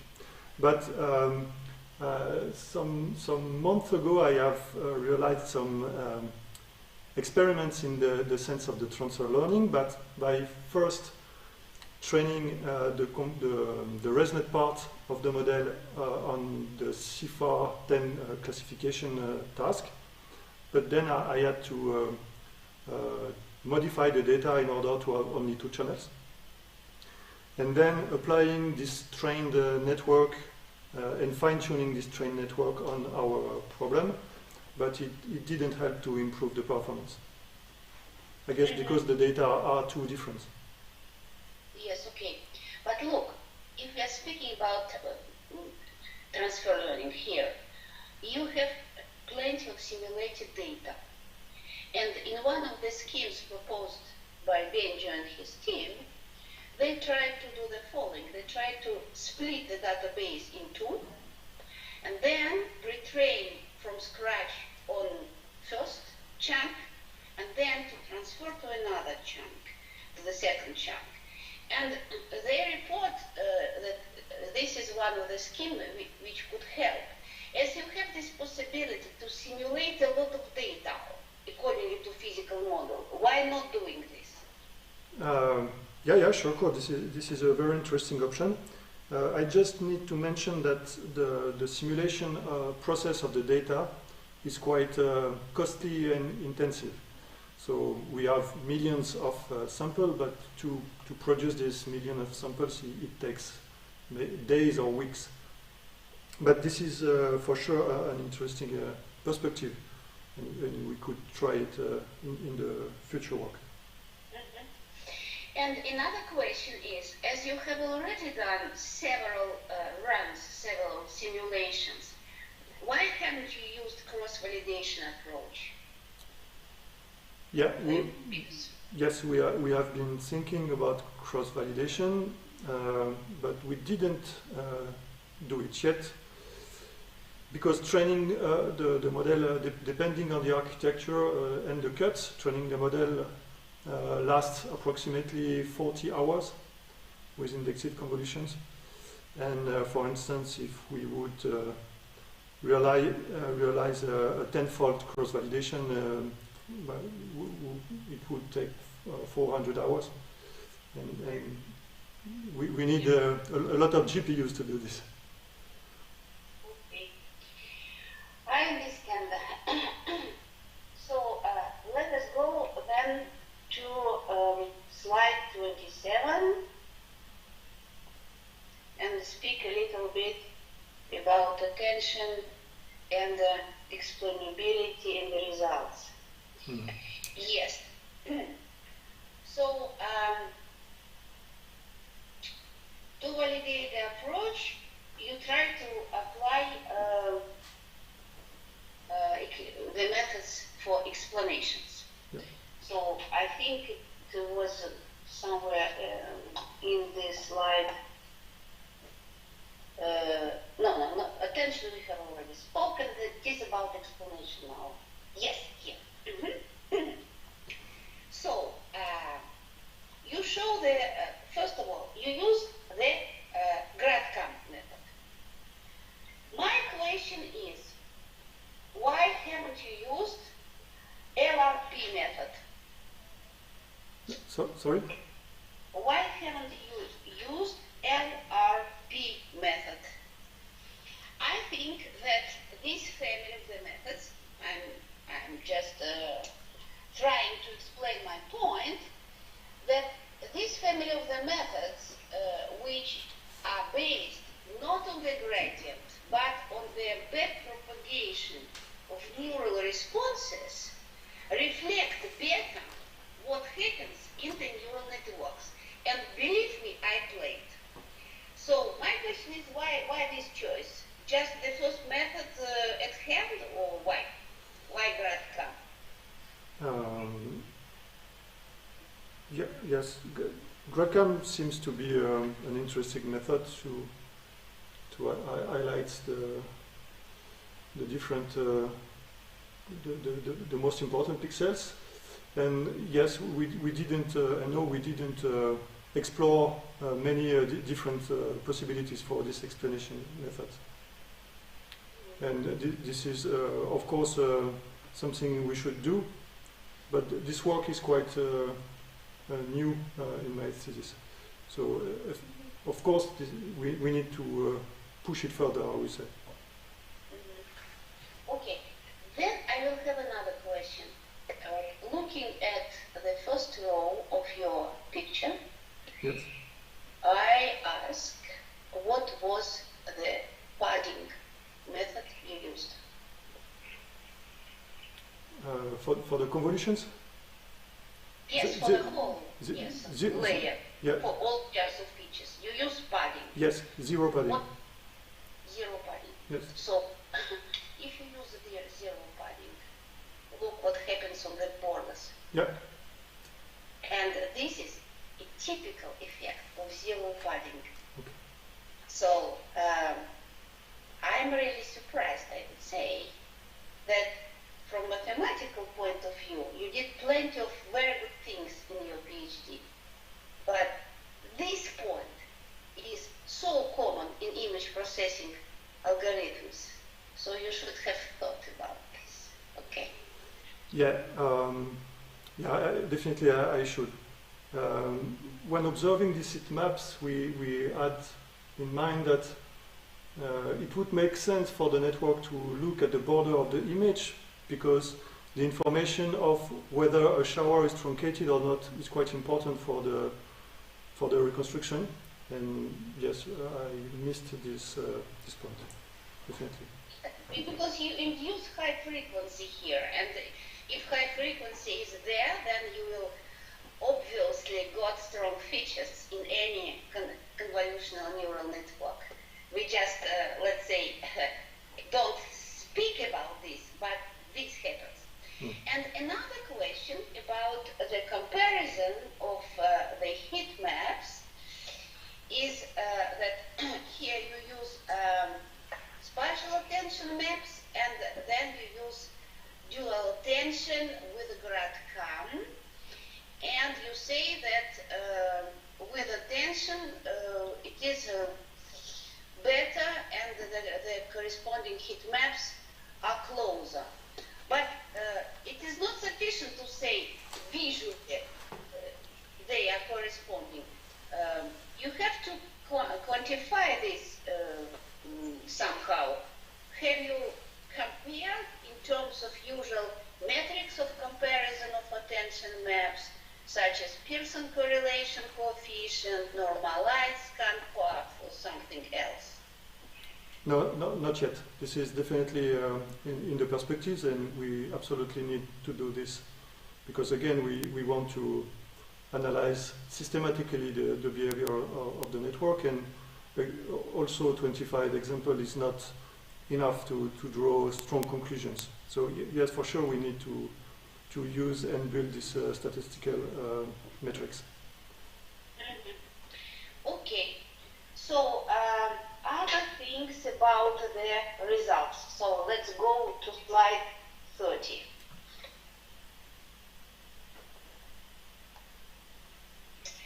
Yes, so using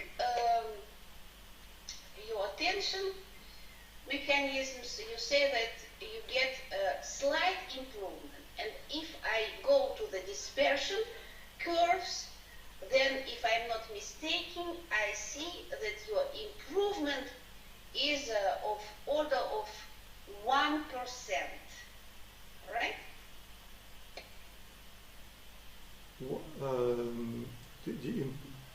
The improvement is maybe of half of the dispersion compared to, if we take a look here at the lowest energies, and here this is approximately the same. We divide the dispersion by a factor of 2. Yes, but what is on the y absolute value of dispersion? Yes, absolute. Yeah. And thus, the question is, for physicists, your users, let's say, is this already sufficient? Or is it a really contribution for them using all this, let's say, heavy set of tools to say, yes, we improved dispersion, but is it significant for them? The improvement, for instance, on the resolution curves are not significant for physicists. And on the dispersion, I would say that it's more a way to be more confident in the performance of the network. And besides adding dual attention at the three stages as I have done, reduces the inference rate by 6%, something like this. So this is on the efficiency of the model. This is not so costly, so we can do it. Yeah, okay. Yeah, because I asked this question because already the figures of initial dispersion are very low. Yeah, sure. And, in any physical measurement, we have the confidence interval outside of which we can say, yes, this is bad and this is good if it is inside the interval. So if you apply a lot of things to improve inside the confidence interval, then there is no sense in this. You understand what I mean? Yeah, sure. Okay, so I think I have finished my questions. I thank you very much for your very nice and clear and very pedagogical and synthetical presentation, and I wish you good luck in your further research career. Thank you very much. Okay, thank you very much, Jenny, for this extensive list of questions. So I understand, Patrick, that Christian will not ask any questions on the last one. Is that correct? No, I think now, I think Christian could ask his question now. Okay, Christian, please. Then. Okay, thank you. President, thank you, Mikaël, for this really nice presentation. It was very clear. I will not ask many questions, since many have already been asked. I would just like to say a couple of words of the thesis, which I really like. Lots of things have been said about this hexagonal grid, and I quite like this idea. And as Jenny also said, actually this has been done in image processing. And I remember when I did my master's, which is really a long time ago, like 20 years or so, my supervisor already started to talk about hexagonal grids about me, but obviously not with deep learning. And with all these nice advantages in terms of, for example, same distance to all neighbors, right? Whereas the rectangular grids, you have different distances to different neighbors. So my question is, there might be a gain in using hexadecimal grids. That's sure.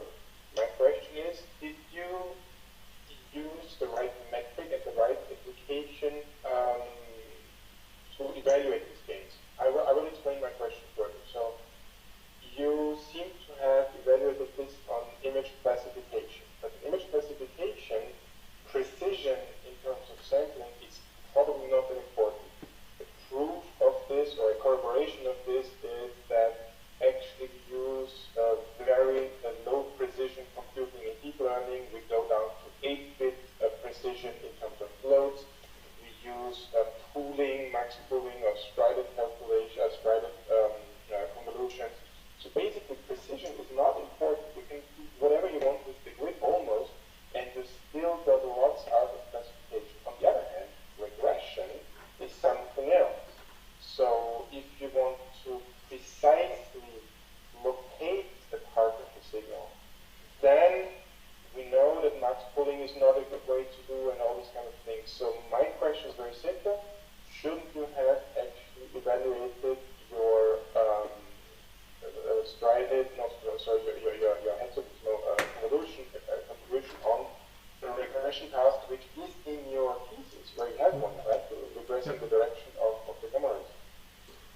so maybe you are referring to the paper we have published with other members of the CTI collaboration about the study of hexagonal pixel grids. And this paper, indeed, we only probe the different methods on the classification task. But in my thesis, I've, at the end of the chapter about indexed convolution, I've been further and I've evaluated the indexed convolution on the regression tasks. Yeah, and on these regression tasks with a deeper network than the one presented in the paper, indeed there is a difference between the indexed convolution and standard UD convolutions on resampled images. And indexed convolution, in the case of regression, improves slightly the results. Okay, excellent. Thank you. I must have missed that. I have only a second question because I think lots of questions have been asked. I would have had a couple of questions on multitask learning. I think what's more interesting to me is, so this thesis is about physics and machine learning.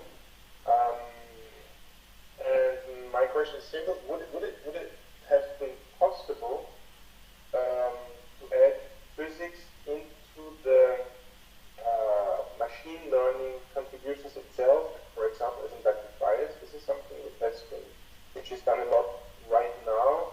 Lots of people try to combine physics and machine learning by saying, okay, parts of my prediction model uses known physical equations, and the parts which I cannot model will be next and dealt with, for example, supervised machine learning. Do you think there might have been a possibility to do something like this here in this application? Yes, we have also considered it, but did not have the time to do it. But we considered, for instance, to add a constraint on the reconstruct parameters so that they belong to distributions that are consistent with real data. For instance, that the energy and the direction and the impact point are consistent with the physical model. So we have considered to add such a constraint on the different tasks, but we didn't have the time to try it. Okay. What do you think the advantages would be? So if you had done it, could you just conjecture, obviously an experiment, you didn't perform it, but could you conjecture what the advantages would be? How would that translate into an advantage? I guess we could just discard the predictions that make no sense, and of course we would have to quantify the fraction of predictions that are out of sense, but it should improve the performance at the end. Because somehow we teach the model to learn the physical model. What do you mean by learn the physical model? If you introduce this, then you partly replace learning by a not learned model, right? Yeah. In addition, we train the model to also recognize if if prediction is, I would say, physically consistent. All right. So, in your idea, it would be connected as a pre-processing step followed by learning, or what would be? No, maybe after the prediction of the parameters, an additional layer that constrain this prediction and check that this prediction belongs to distributions that are physically, I would say, plausible. Okay. So more like a validation step, but it would probably not improve prediction. It would filter out bad predictions, but it would not prove a specific sample, right? It could be an additional output of the network, like plausible or not plausible, an additional classification task, and thus the model could learn if its predictions are plausible or not. Okay. Thank you. Well, I will stop at 2 questions, and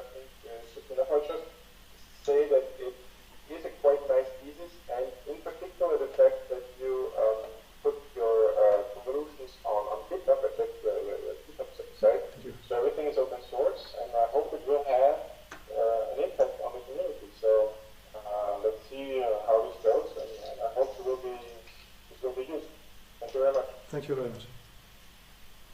Okay, thank you very much, Christian. So I'm the last one. First, I would like to make a few comments. I really enjoy reading this thesis. I'm not a computer scientist. I'm a physicist. And I was not really very familiar with neural networks. So I learned a lot by reading the thesis, and I think it's very well documented and pretty, really very pleasant to read. And the presentation as well. I will not ask many questions because we had already an extensive list of questions. I will come back to the astronomy itself. So first one point is that the model that you said is pretty sensitive to the level of NSB, and you have to adapt to the level of NSB to be efficient. But when it comes to observation on the sky, actually the level of NSB varies quite a lot from one field to the other. So does it mean that you will have to retrain the model for every observation, or can you construct a model that would be valid across the whole sky? Yeah, this is completely one of our concerns, and I have checked on 2 other runs in the real data taken by the Lst1, and indeed the NSB level varies, including for the same source. So yes, we definitely need to find a way to improve the robustness of the networks with this regard.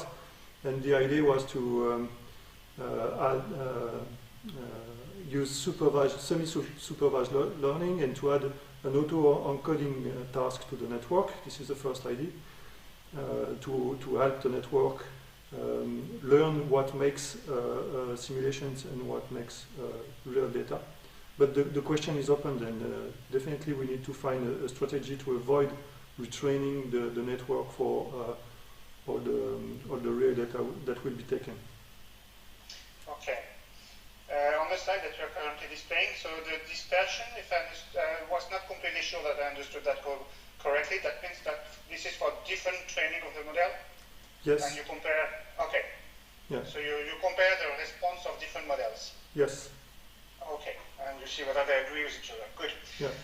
Another problem that was already mentioned is the point that the fact that we have truncated showers at the edges of the camera, yeah. And this, of course, becomes more and more important as you go up in energy, and this is one of the reasons I believe why the performances actually are degrading at the highest energies. It's because you have a larger physical space and you have more and more truncated image. How can you actually handle those? Because in the ELAS-based analysis is also affected by the truncated images. In contrast, the template-based images are less biased by the fact that the image is truncated. And here, what would be let's say the path to handle those truncated images in the correct way? So just a small clarification for the performance and the results presented today. I have used a cut on the amount of truncation, I would say, of the shower. So normally in the data used to train and validate the model, there were slightly truncated showers, less than 20% of the shower truncated. So I did not yet analyzed and studied how deep learning takes into account the truncated showers, but this could be also yes, an interesting study to compare with and without the leakage cut, and to use, for instance, the visual explanations method in combination, and to see what happens in the network when the shower is truncated. Okay. Thank you very much. I will have a last question on the attention on the slide 32, I think, which you can switch to it, please. Yes. This is really for curiosity. So I see that on some of the images, the model focuses on a region of the shower. For example, on the bottom line, the first and second picture, yeah, yep. This one and the one on the right.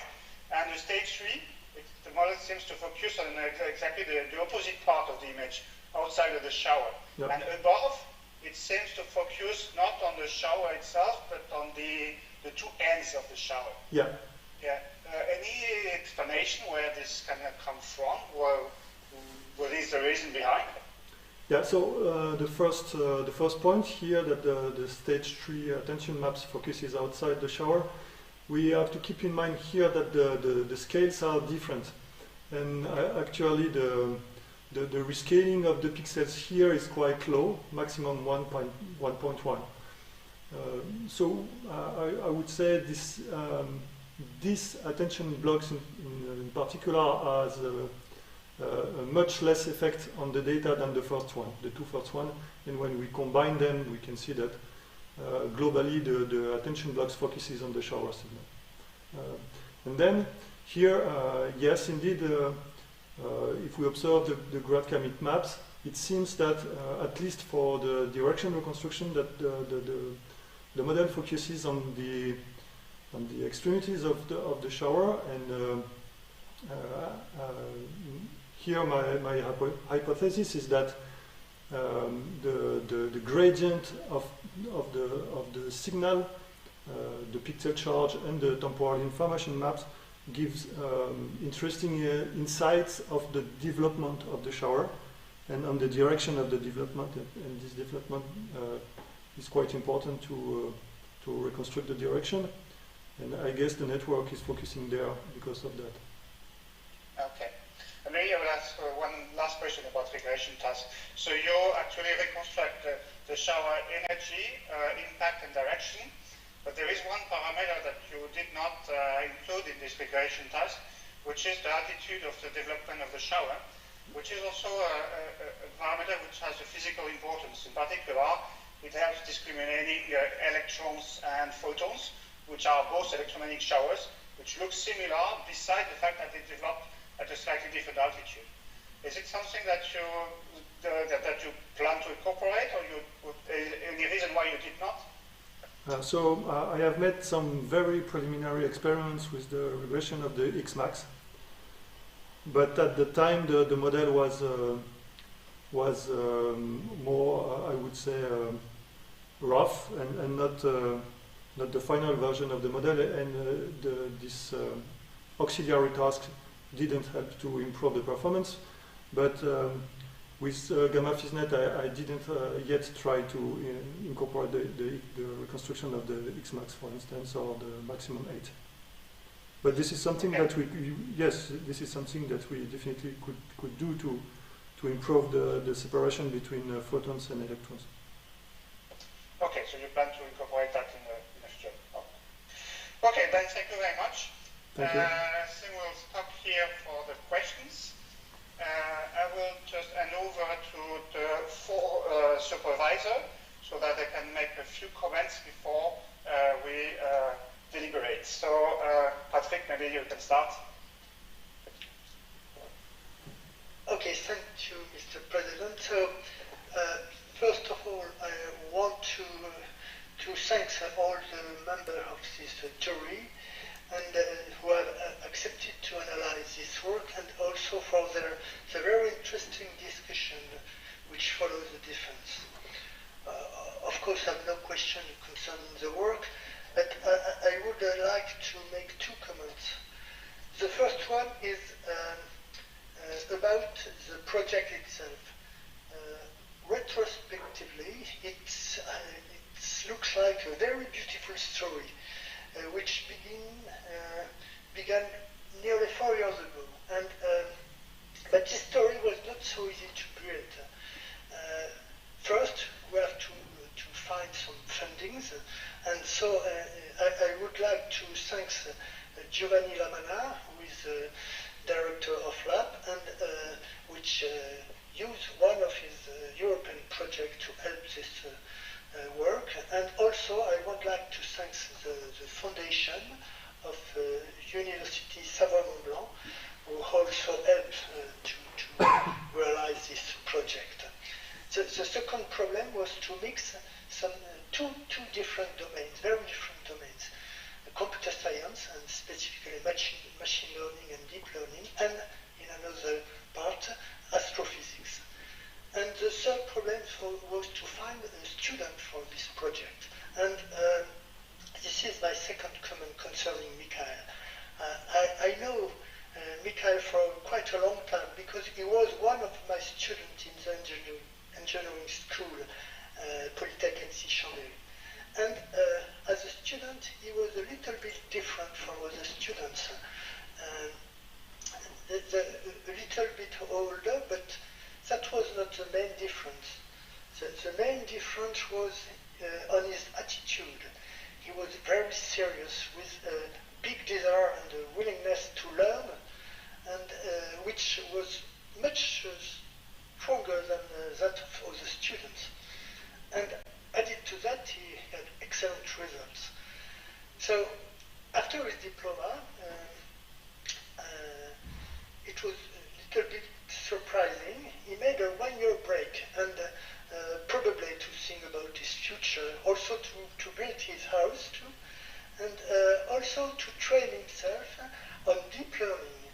And I met him a couple of times during this period, and we have several times we have mentioned the possibility of a thesis. So when the Gamma-Learn project appeared, I was sure, absolutely sure, that he was a good person for this project, and I proposed his name.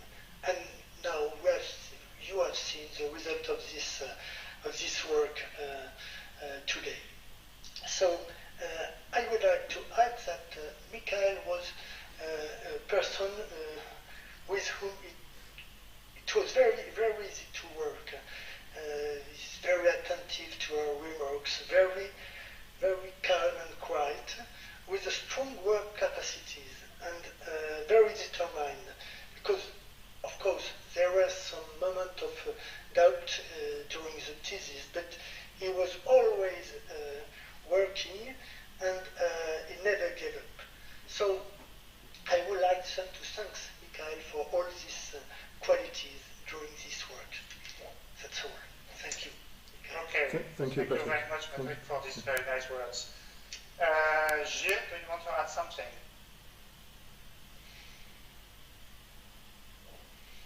Yes, of course.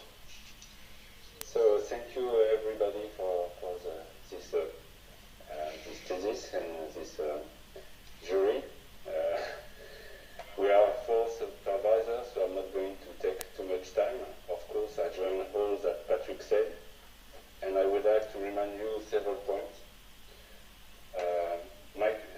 Mikaël, when you arrived 3 years ago, we didn't know you because you hadn't done your master internship with us. And the collaboration between Patrick, Alexandre, and Thomas and I had only just begun. Patrick, as your teacher, I strongly recommend you for the thesis. You clearly made an excellent choice. Thank you, Patrick, for that. A few weeks after the beginning of your thesis, I understood that you would not be a student, but a real colleague, working mainly day to day with Alexandre and Thomas, between computer science and physics. By the way, you quickly become part of the lab. This gave a lot of skill and knowledge sharing between members. In particular, I think that Thomas and I learned a lot of things about deep learning, and thanks to you.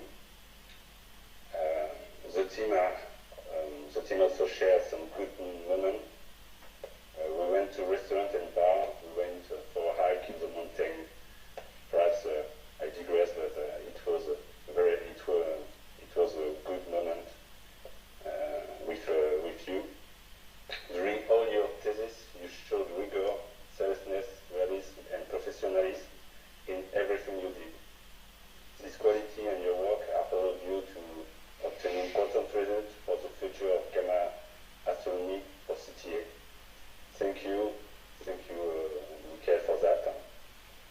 And thanks to you, the collaboration between our 2 laboratories is a real success.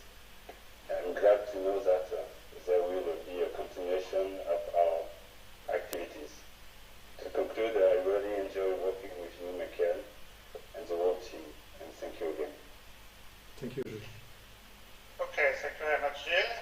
Alexandre, please. Thank you, Mr. President, and thank you to all the members of the jury. So it was a rich discussion, and thank you all. So I will just say a few words about Mikaël. Well, some more. Mikaël, I think, is some kind of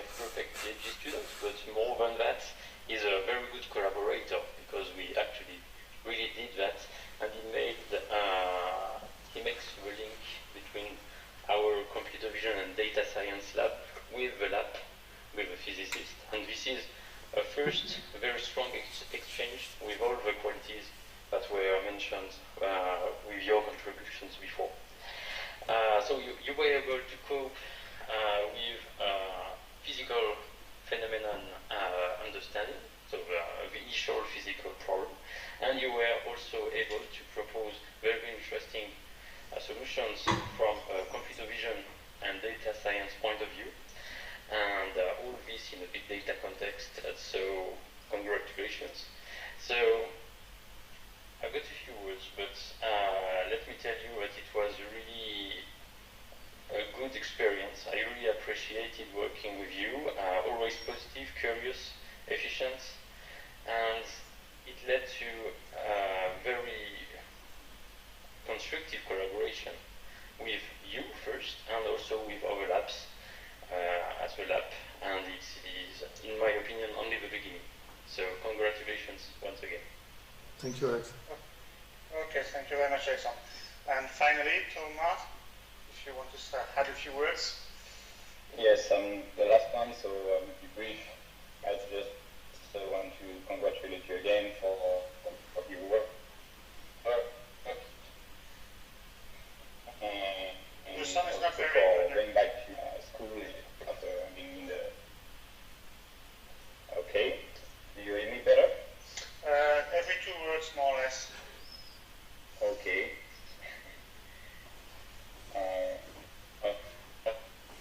Okay. Finishing, I just want to congratulate you maybe switch off your video, it would be easier. Good advice. Is it better? Yes. Okay.